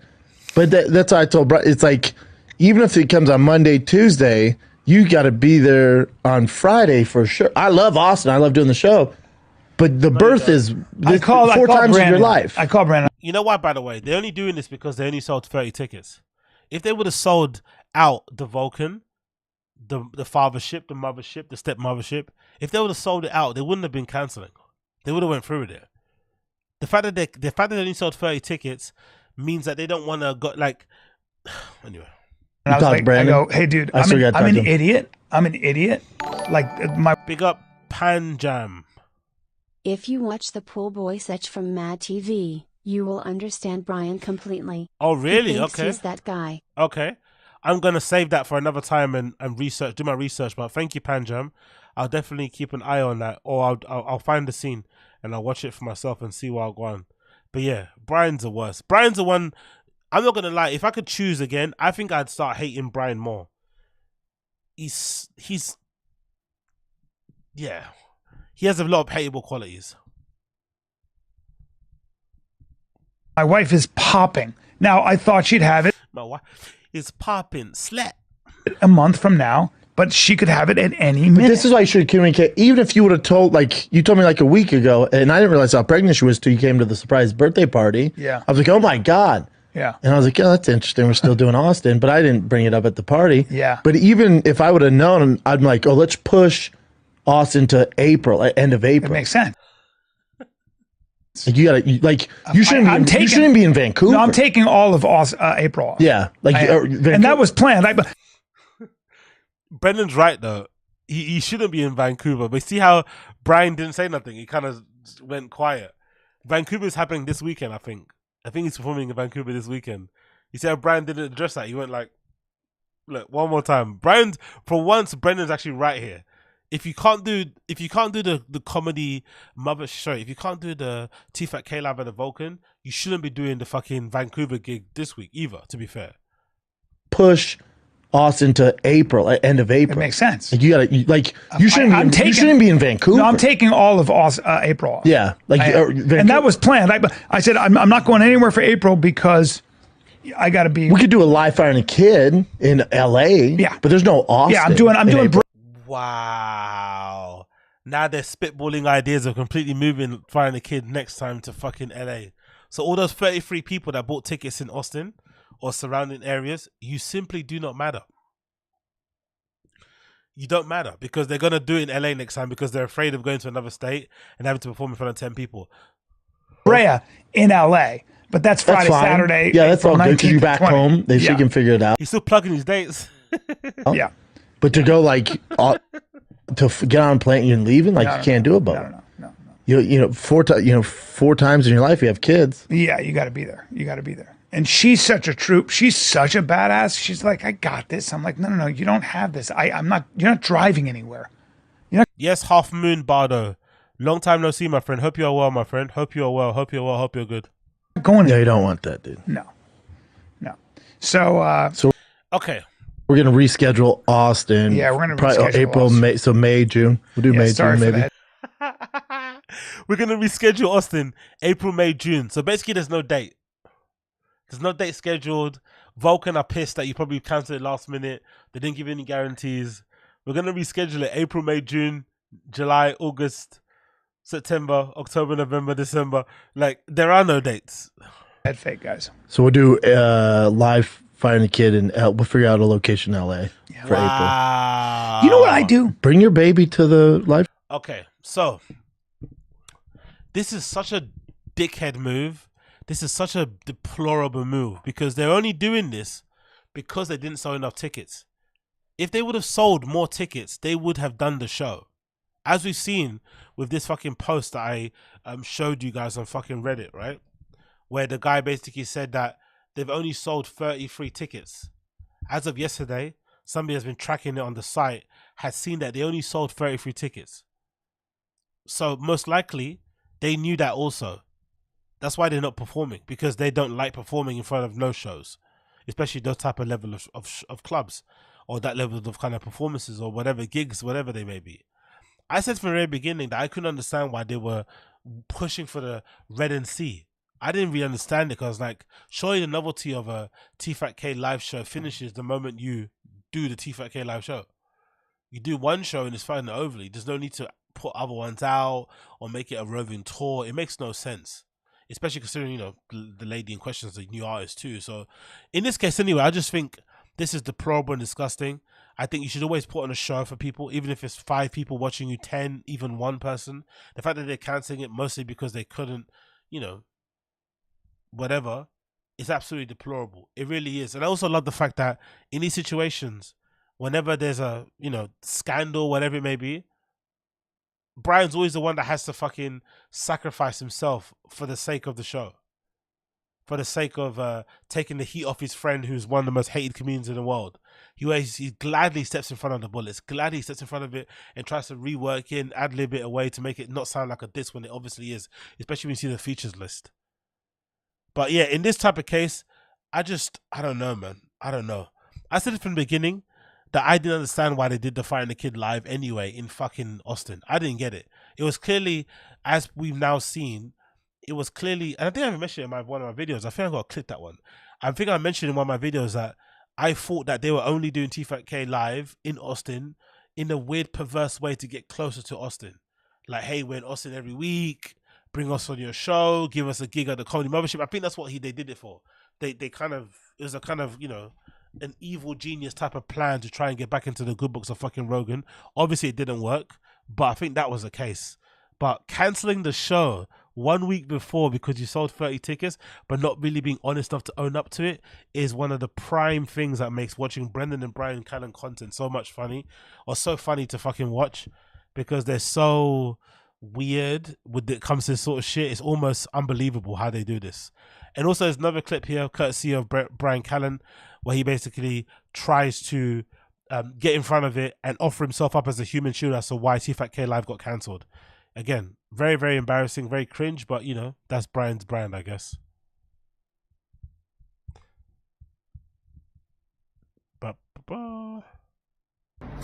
TFATK fans, TFATK fans, I have to unfortunately cancel the... You see what he's doing here? There's no Bryan in the shot. He's by himself. He's saying he's the one cancelling, not Bryan. Because Bryan cancels, he shows... Bryan is not even a stand-up... You know what's funny? Sorry, you know what's funny about Brendan Schaub? Brendan allegedly quit comedy and he's still cancelling comedy gigs.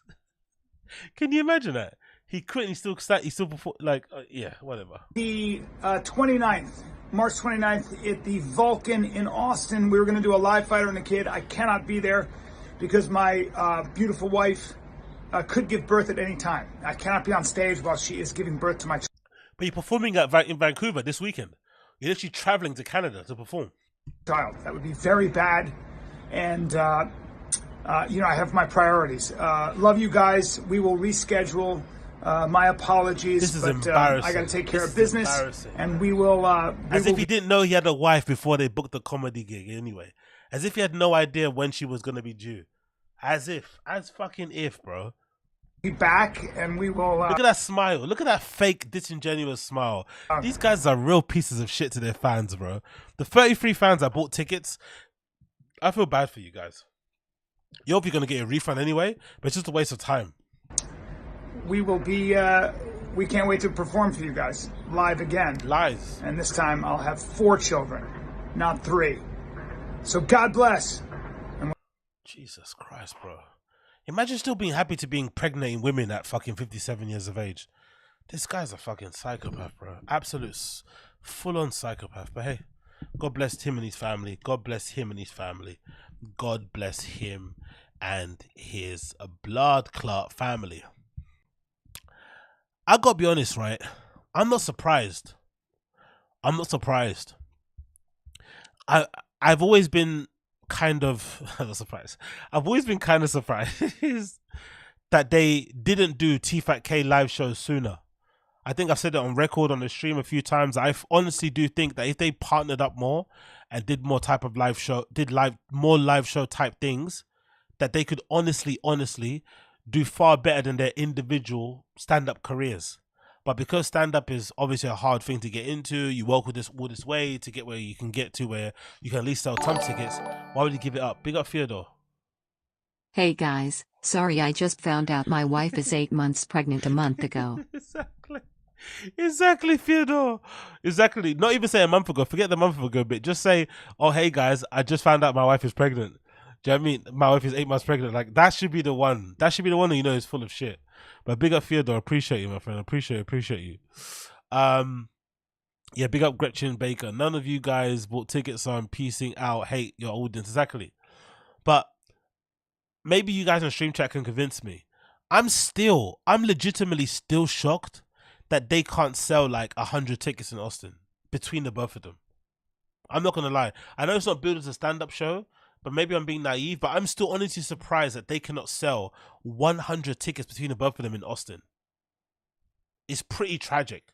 That must mean their careers are like on the fucking last rounds. If they can't even sell 100 tickets between two, I wouldn't say high profile comedians, but maybe 2 high profile individuals within that Jerry's Bappaverse extended universe, not be able to sell 10 tickets just based on their likeness alone is quite wild.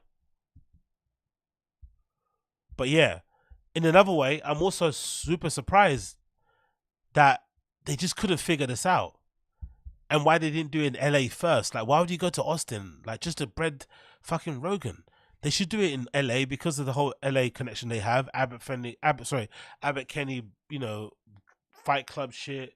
That would be a great way to kind of round it off. And then obviously check in on fucking Swearing on Erickson at the end. But that'd be a great way to kind of like talk football or whatever. Sorry, to talk comedy, to do a comedy show. That'd be a good way to do it. But yeah, I don't get these guys, man. They're fucking bizarre. They're fucking bizarre. And it's fucking deserved as well, to be fair. What can you do? What can you, blood clot, do? If you're enjoying the show, you like what you see what you like, please make sure you like the stream down below. That'd be greatly appreciated. Please make sure you like the stream down below. Don't be fucking stingy. Give me a fucking, you know, give me a like. Please give me a like. That'd be greatly appreciated. Yeah, you're right. Exactly, Josie. Big up Josie in the fucking chat. Why go Austin and plane tickets to hotels? Exactly. I don't get it. I really don't get it. But I think it's obviously an image thing. Do you know what I mean? They went to appear. They went to appear like they're big deals. That's probably the reason why they did it. That's all the reason why. Let's continue here. Let's continue.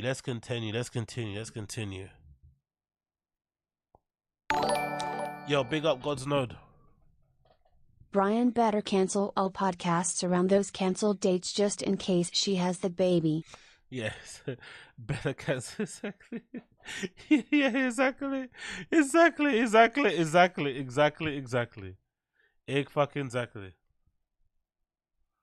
Let's continue. Let's watch now. So we did that. I've shared. We did the one about them doing the clips thing. Let's do this one. What one should we do here? Let's do. Oh, what should I've got on my fucking streamable? Let's do. Yes. Okay. Cool. Let's do this one. Brendan Schaub doesn't believe in farting in front of his girlfriend. Let's watch this clip because this clip is fucking fantastic. From the Golden Hour recent episode, I'm sure some of you guys are going to get a kick out of this one. This is fucking fantastic. The redactedness levels are on high alert.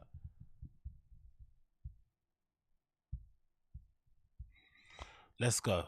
He doesn't believe in fucking... Was it the one? Is that the one? Come on, hurry up. Bear with me a second as it loads. Bear with me a second as it fucking loads. My friends, apologies for that one. One more time. Is it loading now? Gateway timeout? What the fuck? Gateway timeout? What are you talking about? Why does it give me a gateway timeout for? Don't give me a fucking gateway timeout. Load the ting, man. Load the blood clot ting. Okay, let's try it this way. Who's just okay, it works this way. Cool. Let's this way. So Brendan doesn't believe in farting in front of his girlfriend, right? Let's watch this clip. Let's see what you guys think about this. Who's just traveling next to me. Okay. He's got the uniform. Weird on. that they wear the full uniform. Yeah. What are you doing? Like the Marines. It's like I always think it's weird that baseball managers wear the. Yeah. Yeah. It's stupid, right? Yeah. You don't play. It would be like Pat Riley didn't have like booty shorts on with just wear a suit. Yeah. So then somebody farted. Listen. I do that. No, dude. Somebody farted in a way that I almost went like this. Who the fuck farted? Yeah. Come on. Yeah, dude. It was on a level where I was like, it was that bad? I fart. Okay. No, someone shit. Because what are you supposed to do? I'm next to the window. Hold it. Jam on. You can't even leave. Nah. Right? But here's the thing, though. There's a controlled release that is etiquette fart. Like if I have to fart, you don't go. Whoo. You go. Psst, psst. Oh, really? You let it out. This one, like. That's crazy. And when you're like in one row, you know it stinks so bad that it's either the three people in front of you, the three people behind you, or the two guys next to you. You always look for the guy that turns on the air, though. But that's the game, You look for the guy that turns on the air. I do that all the guy that turns on the air, I'm like, he farted. Yeah, this was like. But that's the game, I just want to though. ask you guys. That's why it's okay. You go, who was it, though? It was me, huh? No, it could be the loudest fart in the world. No one's going to hear shit. No, I know. But I'm saying. You got to just let it rip, Daddy. I cannot. Have you noticed that Brendan's comedy or sense of humor is so like weirdly adolescent compared to, again, no one's saying Eric Griffin and Dave Chappelle. Sorry, no one's saying Eric Griffin and Chris Lee are Dave Chappelle, but isn't it crazy how much funnier they are compared to Brendan whenever he tries to like throw in these little quibs? I know. Stress to you how funky this was. It was a problem. Someone was sick. Yeah, Someone that's what was I'm maybe saying. sick. No. It was just, and I was just thinking to Or myself, healthy. like, but the thing Or is, really, like, really Oh, you know what it is? what are you supposed to do? I get it. I know what it is. There's a Papados at the Atlanta airport. Maybe. Have you had Papados, the Creole No, fish? it sounds like it makes you smell. They have Why would somebody eat Papados at a fucking airport before going on a flight? Only a psycho would eat something like that, innit? I don't even know what that is, but what it sounds like. Why would you eat something like that before you get on a flight? What? that jambalaya will make you shit your pants. That's what happened. This was so bad. I thought to myself, should I have said something? Because I think the way I say something, I think a lot of people would have started laughing. Yeah, for but sure. At the same time, I was still. What would you be more mad? What would you have done though? I just wanted to say, like, come on, somebody say excuse me or something. You know what I mean? That's funny. You know what I mean? Say excuse me. Can I get an excuse me up in here? What about? I've come out of it. But I used to have a real job way back in the day. If I went into the bathroom and I tore it up, I would come out and go, "That's gonna need a minute." Yeah. You know what I'm saying? Yeah. This is what I'm like. Does your like, wife, my when your bad. kids fart, or does she make him say excuse me? No, you talked about this. It drives me nuts. That's I'm like, so no. funny. This is fun. I think that this is really funny the drives way me you nuts. think it's nut. It drives you nuts. What the fuck? I don't disagree with we're you. not the royal family. Let it rip, dude. You're in your room. Isn't this such a weird way that they parent? The wife wants to have their kids have some semblance of manners, but Brendan doesn't believe in manners. Brendan's the kind of person who believes that if you're rich and successful enough, you don't need to have manners. You can just like steamroll your way through life the way he has, isn't it?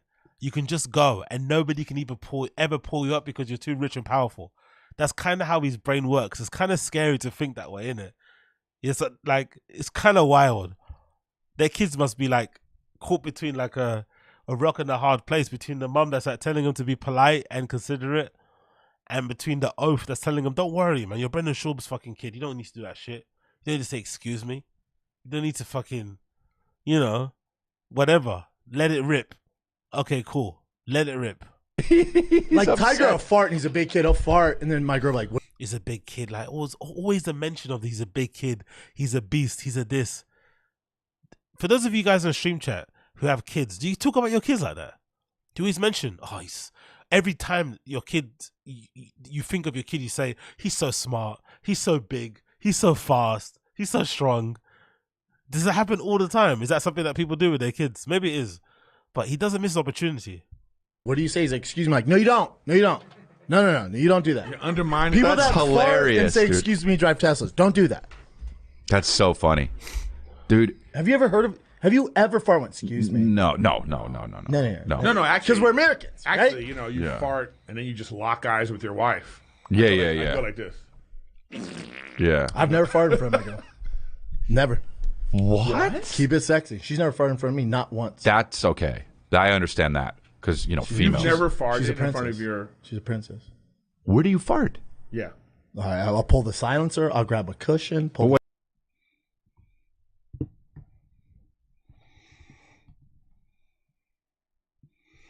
Oh, for fuck's sake. I keep fucking doing the open sign. Sorry.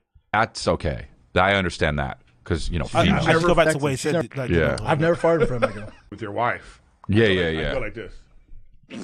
Yeah. I've never farted in front of my girl. Do you guys believe that?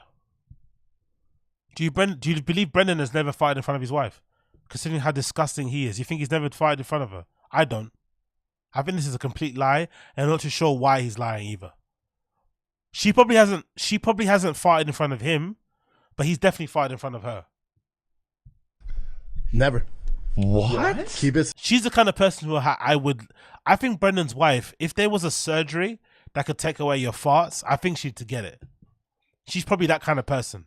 If Brendan Schaub's wife found out there's some sort of surgery you could do that could take away your farts, she'd definitely do him. But Brendan definitely farts in front of her, for sure. He definitely pisses with the door open, splashing the water everywhere. For fuck's sake, what do I keep doing that for? Sexy. She's never farted in front of me, not once. That's okay. I understand that because females. You've never farted She's a in front princess. of your. She's a princess. Where do you fart? Yeah. All right, I'll pull the silencer. I'll grab a cushion. Pull But what the if it silencer, smells? I toss it. And what if that's not how farts work, man? Yeah, it is. Yeah. Fart. Yeah. Yeah. Try it. Once you sell it in a Dude, hold on a second. So wait.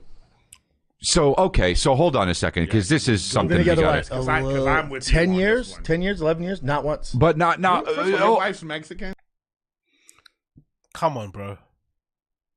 Do you believe that? So she's farted. She'd be farting. I swear, on my life, never. Well, okay, hold on. On the kids. Fine, I understood.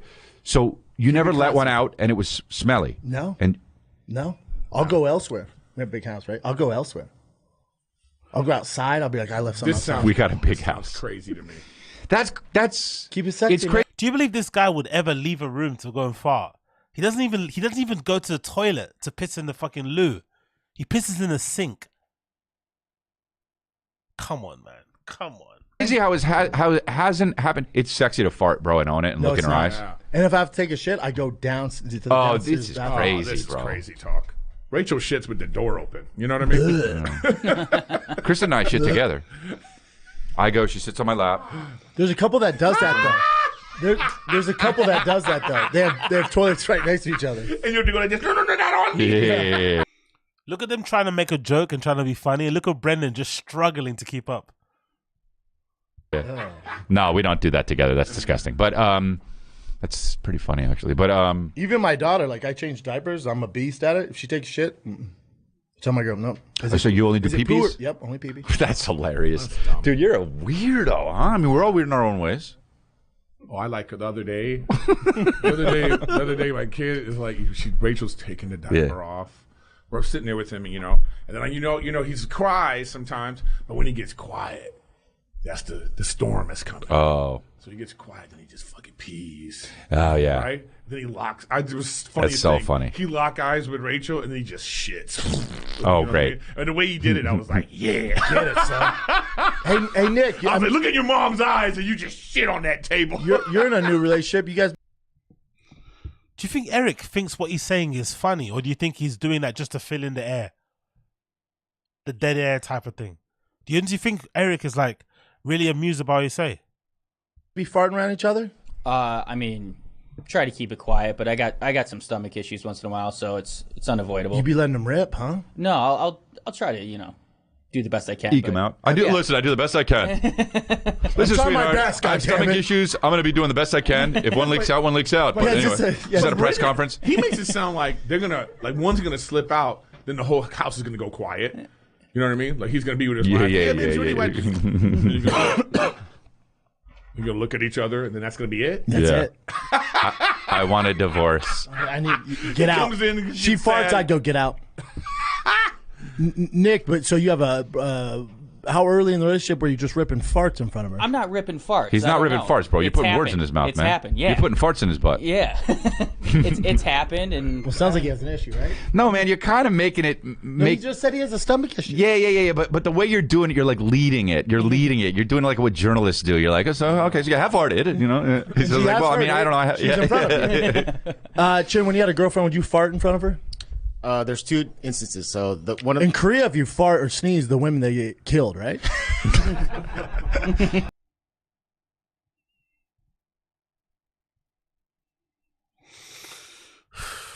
if you leave the windows closed, yeah. Achoo! No, but just with a sword. Yeah. Yeah, samurai sword. No, shit. but every man, every guy's got a sword on his back, and he's like, No. Who was it? Look at Brendan trying to keep up. Watch this precisely. Look at Brendan trying to keep up. Who was it? that's Japanese, man. I know. It's funny. yeah, but Jim, what were you saying? It's more aggressive when it's One of my Japanese. first long-term girlfriends, she said that we should fart in front of each other to bond more. That was a weird thing, so we did it. It was so weird. You guys broke up, cool. I right? like we that. broke up, and then the second Solved. girlfriend, Casey, you second girlfriend, we went camping. She accidentally farted. hilarious. So I purposely farted to make her feel better. What?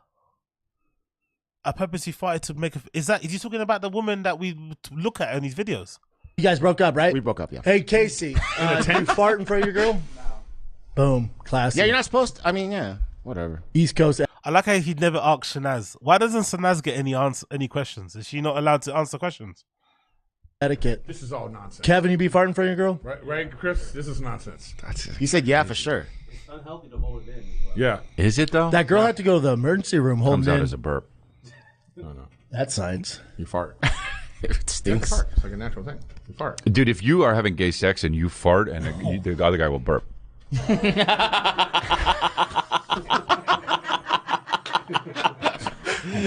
I'm so done with you. Oh yeah. Did you fart?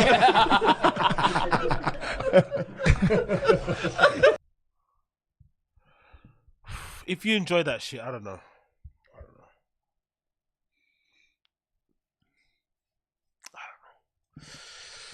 Anyway, let's move on. Let's move on. Next clip here, the great Ozempic debate.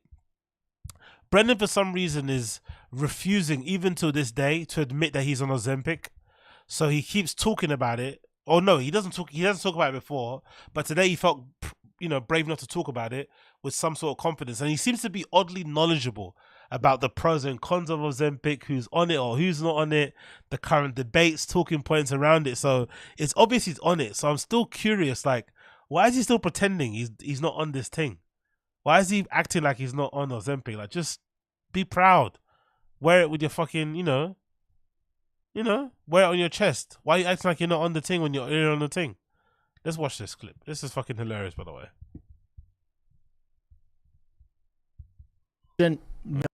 Don't take offense to this at all. Here we go. Oprah did a special.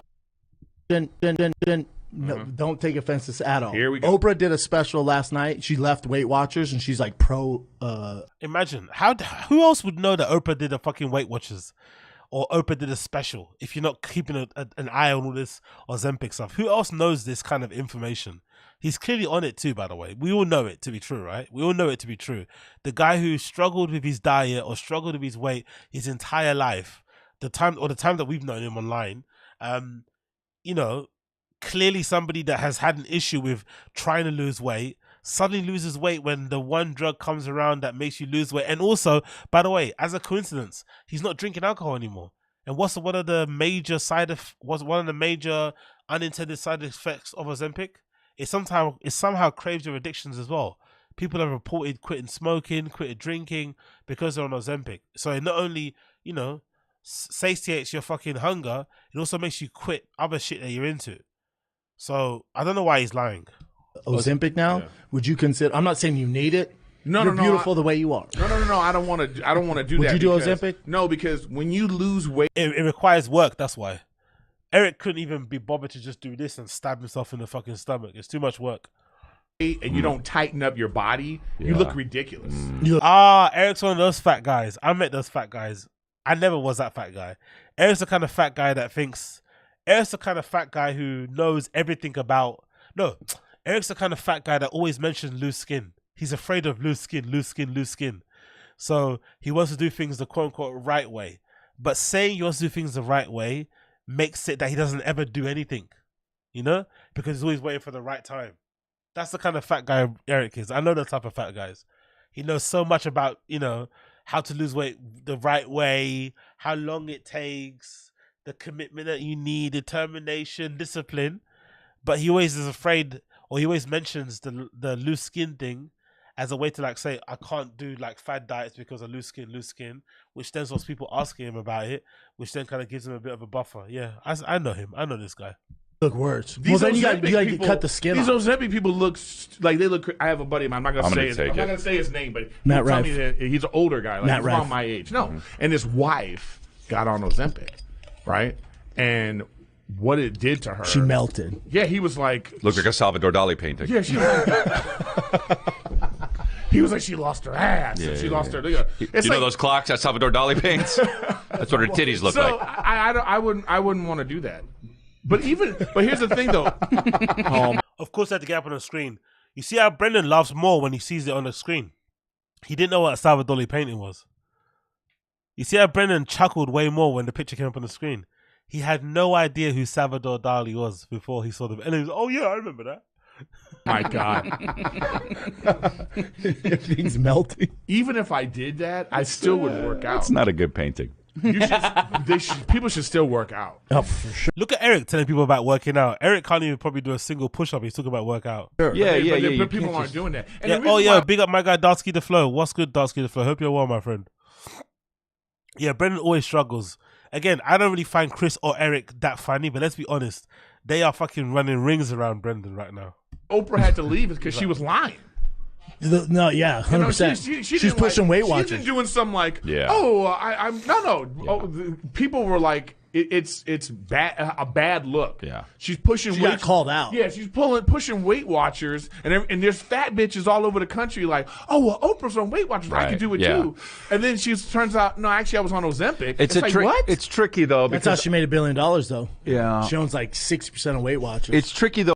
Look how much he knows about Weight Watchers. Look how much he knows about Oprah's business endeavors. Look at how much he knows about Ozempic. It's fucking wild, isn't it? It's almost as if he might have a vested interest in this. Though, because of how can't give Hawaii money, huh? I wonder about Hawaii jokes. Great. I think they did, didn't they? She gave $5. All right, well, whatever. But I think it's tricky though because like you talk about like steroids, you know. And obviously that's not the controversy. The controvery is that she, whatever. Oh, how it's, you know, The Rock is. Who gives a fuck? Doing them. Of course. You know. It's the elephant in the room. Right. It's John Cena and I'll stuff. tell you the difference. I don't think. By the way, I've long believed that Brendan's obsession with like calling out steroid use is like a weird cope for him because his professional sports career didn't work out. Like he calls it out as a way to like explain, well, if I was on steroids, then of course I would have been The Rock. Of course I would have been this person. Of course I would have been that person. Do you know what I mean? I think that's what he basically does. I think that's the same because steroids, it's not like you could just take steroids and get big. No, true, right, When you take steroids, you still have to work out. It makes like you, a madman. It lets you work out more. So Ozempic really takes that weight off. You don't have to do anything. Oh, really? You don't. look how much he knows. Look at his eyes. Look at his Ozempic face and his eyes. You don't have to do anything. It's like you don't have to do anything. Yeah, Wingus McDingus, appreciate it, brother. Big up Oz. Congrats and Trench 201 on your stream before. Brendan adds nothing to his own fucking shows. He's a loser in any and every facet. Bean cheese. Yo, NJ Ranger, did you stream before? Yeah, let me check that on my phone. Big up NJ Ranger out here making content and that. Yeah, big up the stream chatters here becoming fucking content creators, streamers, right? Big up Wingus McDingus, appreciate it, brother. But big up NJ Ranger. I didn't know you were out here fucking streaming and shit. Yeah, that's good to see. Look at you. Look at these people. Look at the stream chatters. Look at you getting creative and shit. Like to see it, my friend. Hopefully it went well. Hopefully you do some more. Like I said, as soon as my computer is fixed and shit, and I'll get a new one actually. We're gonna do a couple of streams together, my friend. We're gonna do a few of them. We're gonna do a few chatty McChatty ones on here. Because at the moment my thing kind of dies. It's doing okay at the moment. I put it down to. By the way, let me know what the image looks like because I put the settings down to 20 FPS. I don't know if it's helping, but so far I haven't lagged or anything, and my CPU usage is like 15%, which is one of the lowest it's ever been. So please let me know if this is working, if this is helping, because it's it's all right. You're not hungry. That's crazy. But the studies have shown they're talking about giving to kids. Talking about. Well, that's the thing. The study has though. shown like it. Studies. Brendan's reading studies. You can tell he's taking Ozempic. He's reading studies and shit. He's reading like news articles. He's actually reading them all the way. It breaks down the muscle and then the bone. Big up Josie. Thank you for that, my dear. Bones get real like. So that's what I'm saying though. So steroids like The Rock, John Cena, they're kids' idols. And so if they say, "Oh, I do steroids," that's a problem. Then kids are going to be like, "Oh, I'm going to do steroids." Because my hero was Arnold Schwarzenegger, and my hero. I was like, he had like his diet and men's fitness, whatever. When I was a kid, I literally had a fucking flat top like Arnold Schwarzenegger, and wanted to get big like him. And I was like, he has a little cigar like an 8-year-old. Yeah, and I was hooking up with my nanny. But then I was talking to my uncle. Was like, he's on more than milk and protein. Yeah. And I was like, so By the way, I don't believe he had a flat top. No pictures, then we don't believe it. I don't believe his uncle told him at 8 years old about The Rock being on steroids. Like, come on. His uncle was on steroids. Like, come on, man. What is this nonsense? Your own uncle was on them. What the fuck is this? So young, like, what are you talking about? The Terminator? But you don't want an 8-year-old to know that. So I started steroids. As an 8-year-old. No wonder you can do 225, 21 times. The nuance of this is still... I think Chris is right on this a little bit. When you take steroids, you still have to... It lets you got to still put in the work. More. Right. You still got to... Yeah, no, I get that. No, you don't, though. But I think this... No, it's not putting the work, though. You still have to be talented. Anyway, it doesn't matter. I think this is a very important distinction, though. My mom does that. This is an important distinction that even if you're like a guy like that is like, I took steroids, but if they're pretending like the Liver King, like I did all this. Well, natural, that guy, I mean. If they're saying that I did all this. Look how quiet Brendan is when Liver King comes out, by the way. Liver King, a known grifter, known flat out fucking liar. Brendan doesn't want to say anything because allegedly Liver King is his boy. It's natural, and it's like there's all these supplements and things you're taking. It's like that's different, than like. Big up Caseload Moses in the house. Big up Caseload Moses in the fucking house. Bang your fucking doors. Bang your fucking chest. Throw a glass against a fucking wall. Smash a fucking porcelain plate on the fucking floor. Scream if you can hear me. Scream if you can hear me. Like you take this medication. And it suppresses your hunger. You're just not hungry. And no, I get it. Yeah. And it must do something else where you're losing all this weight. I mean, I don't know, man. I don't think they're the same thing. Is it? But the obesity is the number one problem in America. Is it a bad thing? Like, yeah, it's a bad thing if you give kids a drug that is still it still has a lot to fucking learn about it when it comes to Ozempic. And especially if it has those horrible side effects where they're losing muscle, they're losing skin mass or body mass, but they're not. Their bones are fucking becoming more brittle. That's probably not a good thing for a kid. And honestly, what type of psycho parent would give their kid Ozempic? The fact that your kid needs Ozempic is probably more of an indictment on you as a parent anyway. So you probably shouldn't have any say-so on what your kid does or doesn't do. Because you clearly have shown evidence that you don't know what you're doing. Like, I know they look like fucking Slimer, in but 10 years when it comes out that like, Ozempic is causing it will. liver cancer and all this kind of stuff, and that, I guarantee you that's going to happen. Oh, but you took the COVID shot? Like fucking... As if COVID shots equate fucking Ozempic. This guy's, honestly, Brendan's like, redactness is amazing. But I just love more that Brendan's a redact, but he doesn't know he's a redact. I think that's one of his special powers, to be fair. 40% of comedians are on Ozempic, Really? You hear about it. They talk about it. They all take it. Yeah. Isn't it really expensive? I've heard a few. Yeah, but you have like how they have like Viagra that you can go take this other thing like the cheap Viagra. There's so many Ozempic type medications. Now. People think I'm on funny supplements, but it's all natural. I can believe that. I've been trying to buy some for you forever, dude. We know.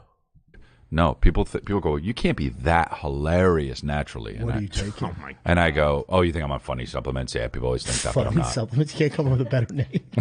Yeah. Silly supplements? No, not me. Fungenics or something? Yeah, I'm on Jim more Carrick's. Creative. Yeah. Funny pills? Try Jim Carrick's.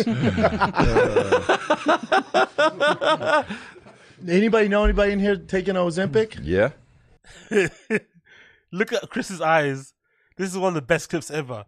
Anybody know anyone taking Ozempic? We gotta make this. We gotta zoom in here. Look at Chris's eyes. Look at Chris's eyes. Try Jim Carrick's. Watch Chris's eyes. Anybody know anybody in here taking Ozempic? Yeah. Yeah. Look at that. That was fucking brilliant. One more time, please. One more time. I need that one more time. Anybody know anybody in here taking Ozempic? Yeah. But any family members? Nothing? Yeah. No family members. Chin, when you were 300 pounds in high school, if I offered you Ozempic... Calvin's on it. I love it. I fucking love it. I fucking love it. One more time. Anybody know anyone knows Ozempic? Not me. Fungenics or something? Yeah, I'm on Jim more Carrick's. Creative. Yeah. Funny pills? Try Jim Carrick's. Anybody know anybody in here taking Ozempic? Yeah. But any family members? Nothing? No. One more time. One more. Sorry. We have to. No family members. Chin, when you were 300 pounds... Big up Keith T. Appreciate it, brother. I don't want comedy. Just medical and political advice. Exactly. Yeah. Exactly. I was actually in two minds between getting Ozempic and doing this other thing. So I'm so glad the guys on the Golden Hour are having a very insightful, knowledge-based, objective conversation around fucking Ozempic. It has really made me accept my decision. You know, that's like, no, what? Make me laugh or go the fuck home. Anybody know anybody in here taking Ozempic? Yeah. But any family members? Nothing. So good. Yeah. The eyes are the fucking best about it. Look at that. Look at that. He's like, nigga, yeah, you're the one on it. We know you're on it. Come on, man. Any family members? Nothing. No family members. Oh, that was fucking brilliant. That was fucking brilliant.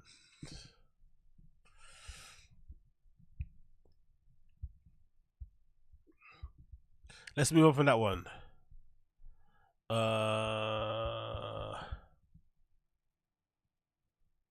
Really? Josie, you mean Annie Lederman? She admitted she's on Ozempic. Annie Lederman. What?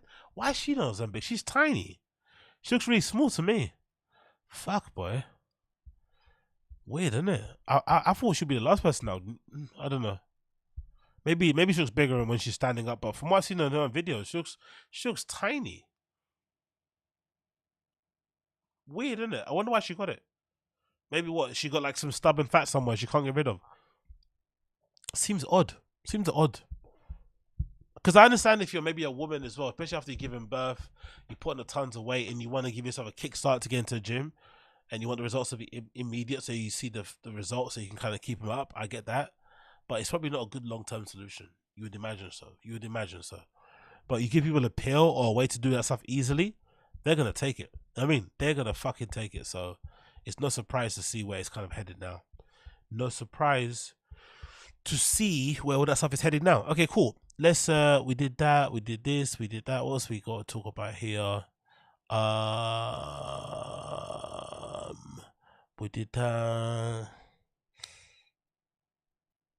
Oh yeah, let's watch a bit about David Lucas. Do we do some David Lucas uncountable thing?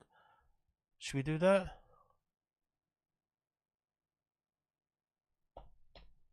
No, let's do chin. Let's do chin. Fuck that. I'm not doing that. I'm not doing the David Lucas. I'll do another time. Let's do chin. Let's do chin watch. Let's do chin watch. Let's do chin watch. Let's see if I can find it. Bear with me 1 second so I can find my list of shit on here. I've got so much stuff on here. Where is it? Is it something about is it life? My bad. Baby, 1 second. If you're enjoying the stream, by the way, make sure you smash the like button down below. Apologies for the dead air. I know it's fucking really bad of me, but apologies that same way. Apologies same way. Okay, I think I have it. Let's do a bit of chin. Let's do a bit of chin watch. Fuck it, let's do a bit of chin watch. Let's do a bit of chin watch. Whoopsie. Let's do a bit of chin watch, okay? And this one's titled A Day in the Life of a Podcast Producer. This is one of his, I think this is one of his featured videos on his website, I think. It is the Monday morning where Los Angeles is basically shut down, all the restaurants and bars, any kind of like big gathering areas because of coronavirus. Check this out. This is what I usually look at from my apartment, this freeway here. It's usually at a dead stop. I think it's free flowing like crazy right now. Anyhow, let's see if I can vlog for the day. And this is my apartment. I don't want to show you too much of it. Let's go.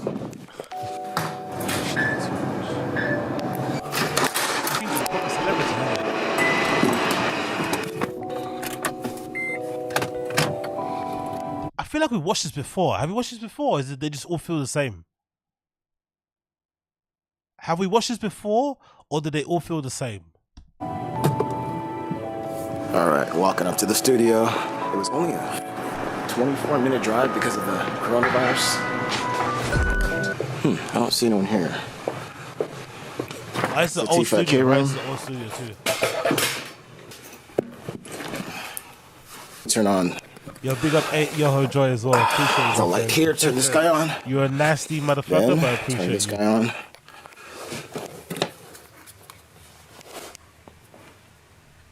I see a little light go on. Get that there. Then I got this guy to turn on. Then I adjust it. Then I plug in our soft light. You can see it's on now. Turn this guy down a little bit.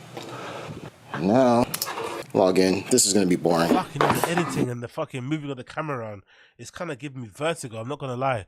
It's giving me fucking vertigo.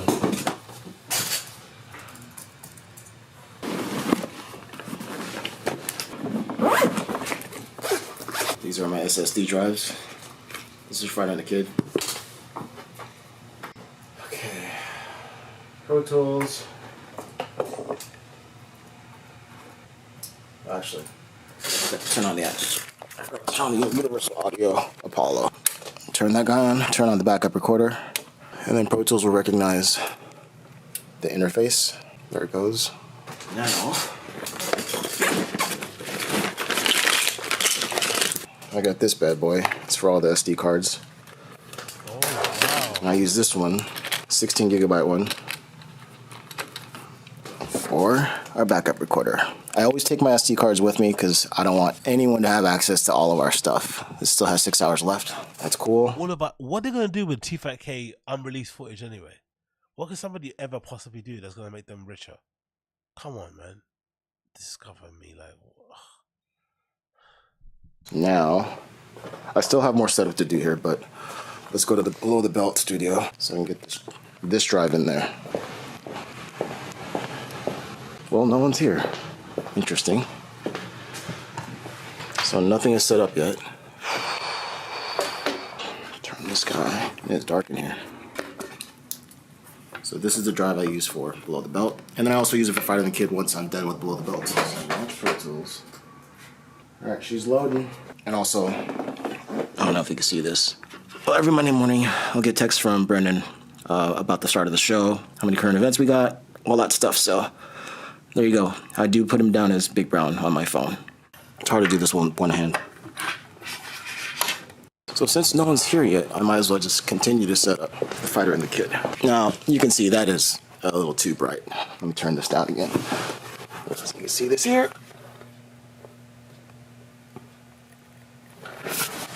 Still pretty bright, but better. And there's that clock that we got from Russell Brand. For some reason, I can't get this guy to keep moving around, though. There's a poster of me and Brian that Dosbrack did. There's Brian and Brendan that Dosbrack did as well. We hang them up here. There's Brendan's European tour that we don't know if it's going to happen anymore. Oh, really, dude? Oh, really, dude? This, if you haven't seen it before, this is a golden zebra, and then we had all this like makeup effect stuff from Showtime. I just took it and put it on this. Super creative, man. Super creative. I don't know. So that's what it looks like up close. Here's a bookshelf, the old school TFATK Guest of the Year belt, Brendan Showtime stuff. This is what Will Sasso gave to Brian. He said if he didn't see it here, he would stick it up his ass. Brendan got what? An award from Showtime for doing a podcast, a special. For some reason, I can't get this guy to keep moving around, though. There's a poster of me and Brian that Dosbrack did. There's Brian and Brendan that Dosbrack did as well. We hang them up here. There's Brendan's European tour that we don't know if it's going to happen anymore. This, if you haven't seen it before, this is a golden zebra, and then we had all this like makeup effect stuff from Showtime. I just took it and put it on this. I don't know. So that's what it looks like up close. Here's a bookshelf, the old school TFATK Guest of the Year belt, Brendan Showtime stuff. This is what Will Sasso. I wonder how many pages he's actually read of that autobiography as well, by the way. So gave to Brian. He said if he didn't see it here, he would stick it up his ass. And this is what Photoshop Steve did for us. There's us as little people, Big Dick Bandits, old school picture of Brendan and Brian backstage. I forget. This looks like Cobbs. I don't know. There's the Crocs that Cat made for Brian. Hold on. Look at that. Forget. This looks like Cobbs. That's Brian Callen's default position when it comes to Brendan. Strokes his ego, defends him from criticism, and just is a general, all-around human shield. That's what you get from Brendan. Come on, play, you cunt. I don't know. There's the Crocs that Cat made for Brian, Rinks. So sick. Game of Thrones, gold shoes, I forgot they were called. And these are the Fighter and the Kid Greats collab. These are actually really nice shoes. Look at that. Really cool. And then just random stuff out here. I left my electric guitar here just in case. Who knows? There's an etched thing that someone made. There's another zebra. This one's also funny. It looks almost like they're blackface. Hopefully that's not too controversial, but someone made that art. Someone made this as well. That's Kratom. And then the YouPorn stuff here. Tupac. Huge clock so you can see what time it is. I tried to put this so they would stop looking at their phones, but that does not seem to be helping. Cool little hippo. Spider-Man eating a burger. YouTube. After the show surpassed 100,000 subscribers, I showed that before. And there's some stuff that you probably haven't seen before. These are acoustic treatments.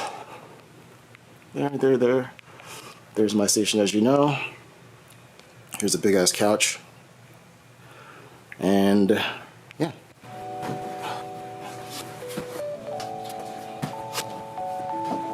Okay. In this bag, I've got the GoPros. There's one. That was a 6. This is an 8. This is my favorite right now. And I'm going to set up the camera for me and Kat. Very simple. There's also a Belkin hub that my buddy Dave got me. So shout out to Dave. And that's it. I'll just have to reposition it once me and Kat are sitting there. And that's what it looks like when we're sitting here and looking at the guys. These are AC adapters for the camera I'm using right now, Panasonic GH5. And for my G85 that I use as a backup, I kind of mounted on the tripod right around there with the Joby Gorilla Pod. Can we do David Lucas special?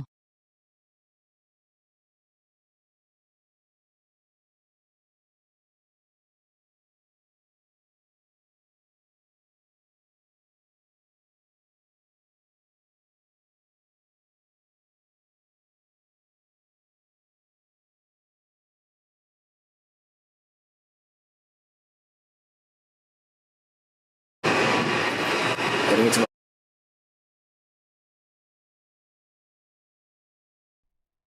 Whoopsie, whoopsie, whoopsie, whoopsie. Let's move on. Let's move on.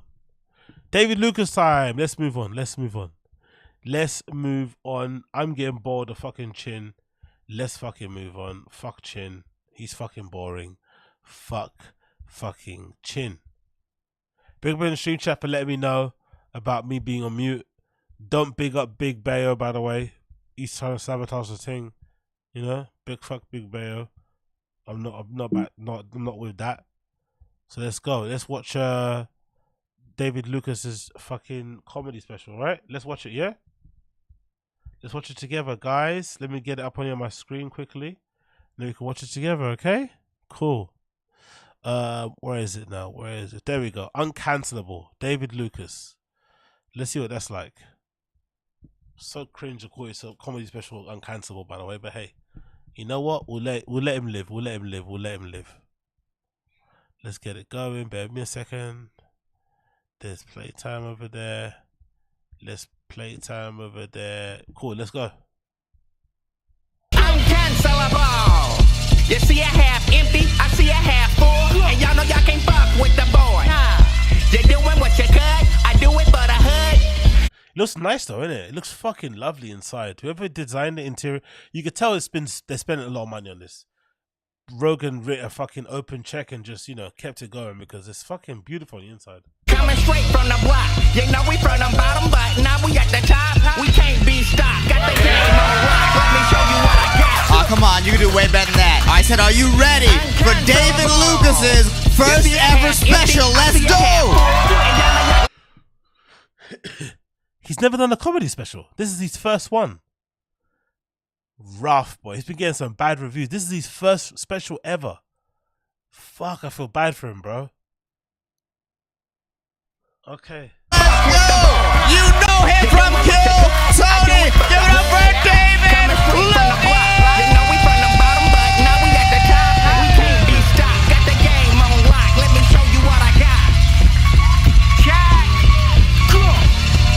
I'ma do what I want. Say how I feel. Tell me what can go wrong when you keep it so real. So you're fucking with the truest. Nigga, this the blueprint. Live from the mothership. Nigga, it's David Lucas. And you know we on some other shit. Tell your mother suck a dick. Do it, but I love it. Y'all can't get enough of this. Cause I'ma speak my mind. You know I ain't. I already hate the entrance. Why is he acting like he's too good to be there? I already hate the entrance. Fiddling with his phone too much. The weird little smug looks at the fucking people in the front. Yeah, what's good? What's good? You giving up that pussy? What's good? Why is he acting like that for? Come on, get enthusiastic. Like, be bubbly. You're at Rogan's club. Be happy, man. Like, jump for joy. We don't really get that in the UK. I think you get that more in the UK. In the US, we don't really get a lot of like fat people who are like this confident. Like, it's like Wings of Redemption is another one, right? Boogie is another one too. You have a lot of like fat people there who don't shut up and talk others. No, yeah, we don't have people in the UK who are that fat, who are that proud. I think. What's up? Yeah, Wingus He looks like a black version of XJ. Yeah, exactly. That's a good point. Boston? We got Wingus black. Wow, look how big that shirt is there.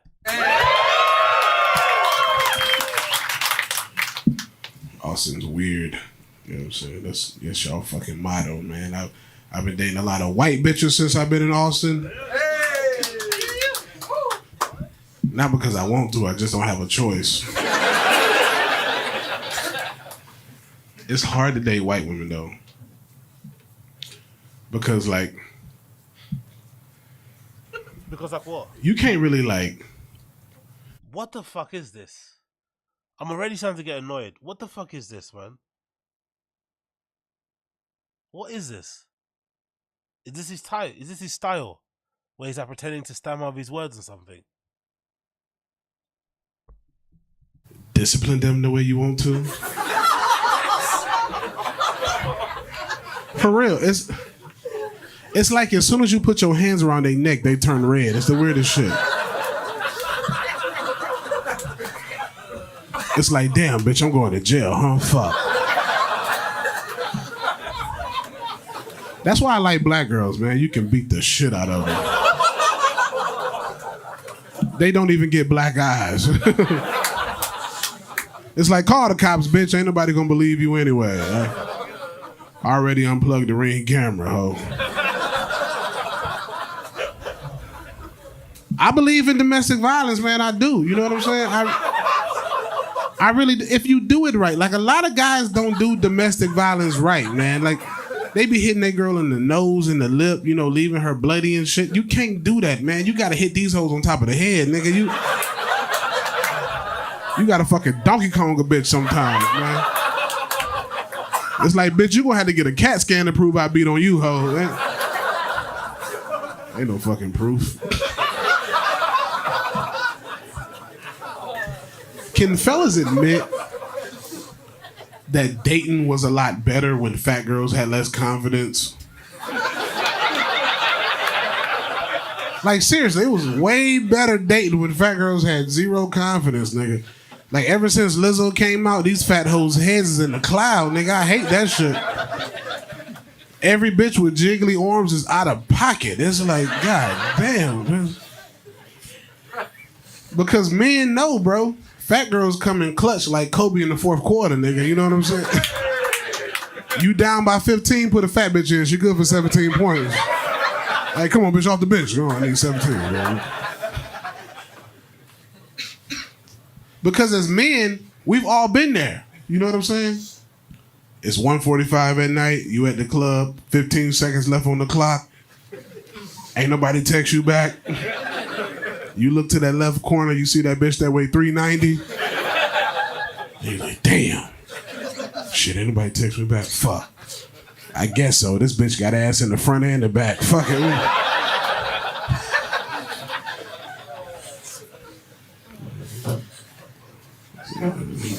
Like, can you believe fat girls say no now? It's like, no? Bitch, have you seen you? You are 392. No should not be in your vocabulary. This is an X commercial. Or OZEMPIC hike. This is horrendous, bro. I'm starting to agree with it. Was it Wingers? Who was it that said it to me? Was it Wingers? So whoever said it to me that Rogan isn't funny, I'm starting to agree with you now. Rogan's judge on who's funny, who's to back is very strange. People like to talk like, considering how much he's obsessed with, he loves religion. He's always been obsessed with it.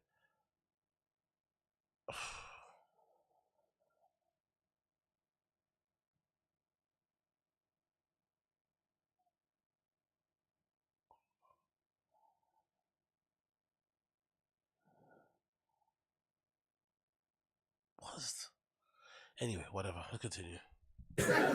I bet if I put ketchup on my dick, you'll suck it, bitch. Put some fucking grilled onions around it, you'll get to work, huh, bitch?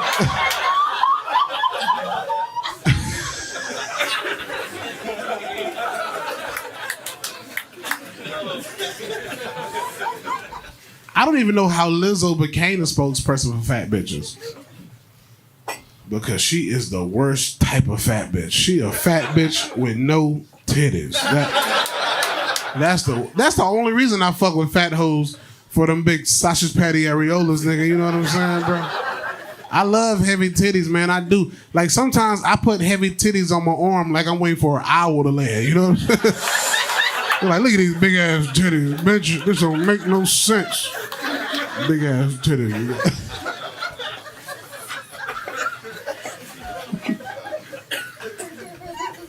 Lizzo sucks, man. She ain't that cute. She alright, you know what I'm saying? Her body funny. Lizzo booty look like she been sitting on a hibachi grill. It's like, bitch, I need some garlic butter and noodles for this ass.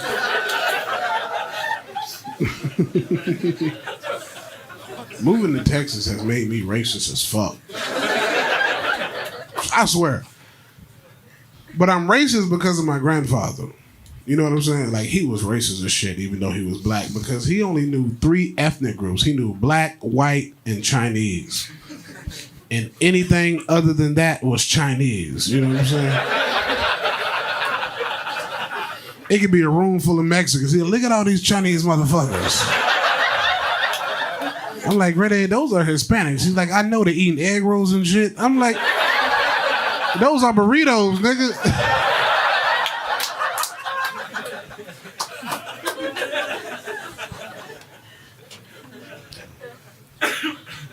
Like, I the more money I get, the more racist I get. That's the crazy part about making money, nigga. I have. As soon as I moved to Texas, nigga, I was like, man, I'm about to move to an all-white neighborhood. And my second day being in my all-white neighborhood, my neighbor, she called the cops on me for walking my dog. And when the police came, they were like, we are so sorry, we apologize. And I'm like, nah, man, that bitch did a good job. Keep calling the cops on niggas that look like me, bitch. We got to keep this neighborhood safe, ho.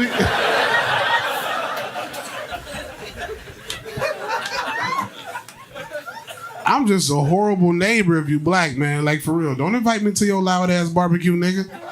I'm gonna eat your shit up, then call the cops on your bitch ass. I'm like a Karen, but I'm black, so I guess I'm a Darren. You know what I'm saying? Like, I'm just so out of touch with black shit now, man. Like, I hang around too many famous white people. I hang around fucking Rogan eating elk meat and shit. Tony Hinchcliffe, we don't fucking know if he's a man or a woman. Texas is amazing, man. I moved to LA when I was 19. I never saw myself moving to Texas, nigga. If you would have told me in 2019 I'd be living in Texas, I'd be like, bitch, you crazy. Like, I never thought I'd be in Texas. But Texas is amazing, and y'all did a good-ass job of re-electing that wheelchair nigga in office. when he won, he was like, "We rolling in the right direction." Beto should have hired me to write for him. I would have roasted the shit out of Abbott. You know what I'm saying? I would have roasted Abbott so good. I would have been like, Beto, go up there to the podium and be like, Abbott, you don't stand for shit. What do you stand for, Abbott? Not a goddamn thing, you fucking crippled bitch. I love politics. I got into politics in 2020 when the world shut down. I became a big Donald Trump fan. You know what I'm saying? Any Trumpers in here? All the smart people clap, nigga. Fucking Trump was amazing, nigga. And is it still a comedy special?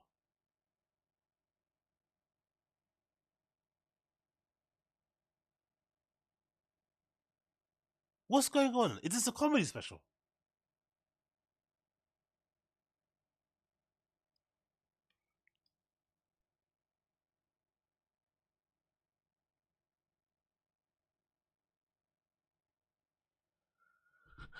What the fuck is this? Like, Rogan's taste in comedy must be...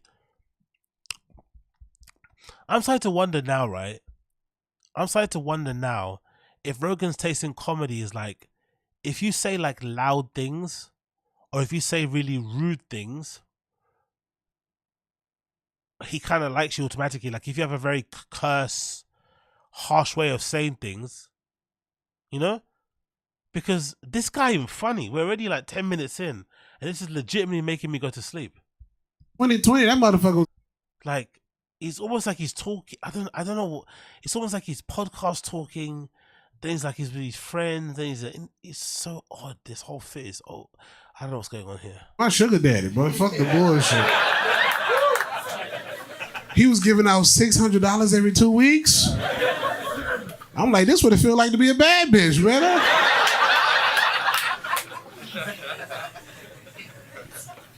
It's like the more I tried to support Trump, it's like the crazier this nigga got. You know what I'm saying? It's like, come on, bro. Use your White House correspondence. You know, I remember one time he got on TV and he said, I've talked to thousands of governors.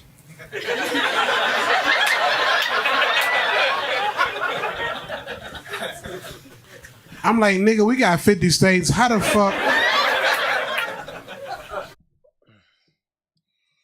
I can't. I fucking give up. I can't. This guy's too shit. I can't do this. I give up. And it's already 6 a.m. over here. I'll give up, man. We'll do a part 2 tomorrow. I'll give up. I'll give up. I'll give up. I can't do that shit. I'll give up. We have to watch Elephant Graveyard's video. I'll download Elephant Graveyard's video. I'll download his reaction to it, or his video to it, and we'll watch that. But I'm not watching this. This is fucking awful. Elephant Graveyard, thank you for watching it for us. I can't do this. I can't. I can't do this. Wow. Wow, that was bad. Anyways, brothers. I can't do this. I can't do this. I can't do this. I can't do this. What was AZ expecting? Come on, Super Jello. Be fair to me. Be fair. Was you expecting it to be that bad, though? I knew he wouldn't be fucking laugh a minute, but would you expecting it? Do you know it would be that bad? Be honest. Did you honestly know it would be that bad before you watched it? Yes. Okay, my bad. My bad then. You guys know him more than me. Yes. Okay. My bad. Fuck.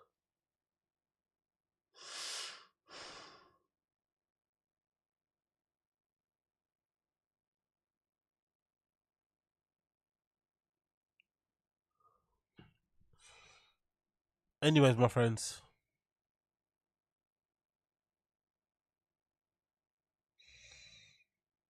I'm gonna jet.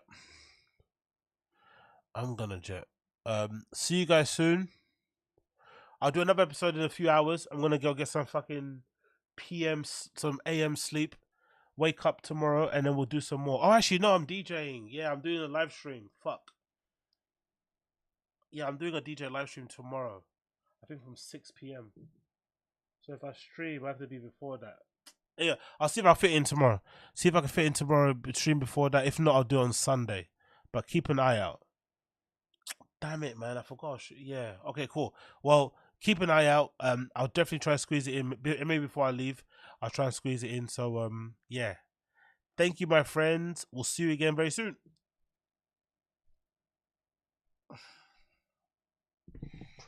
Don't stay up too late.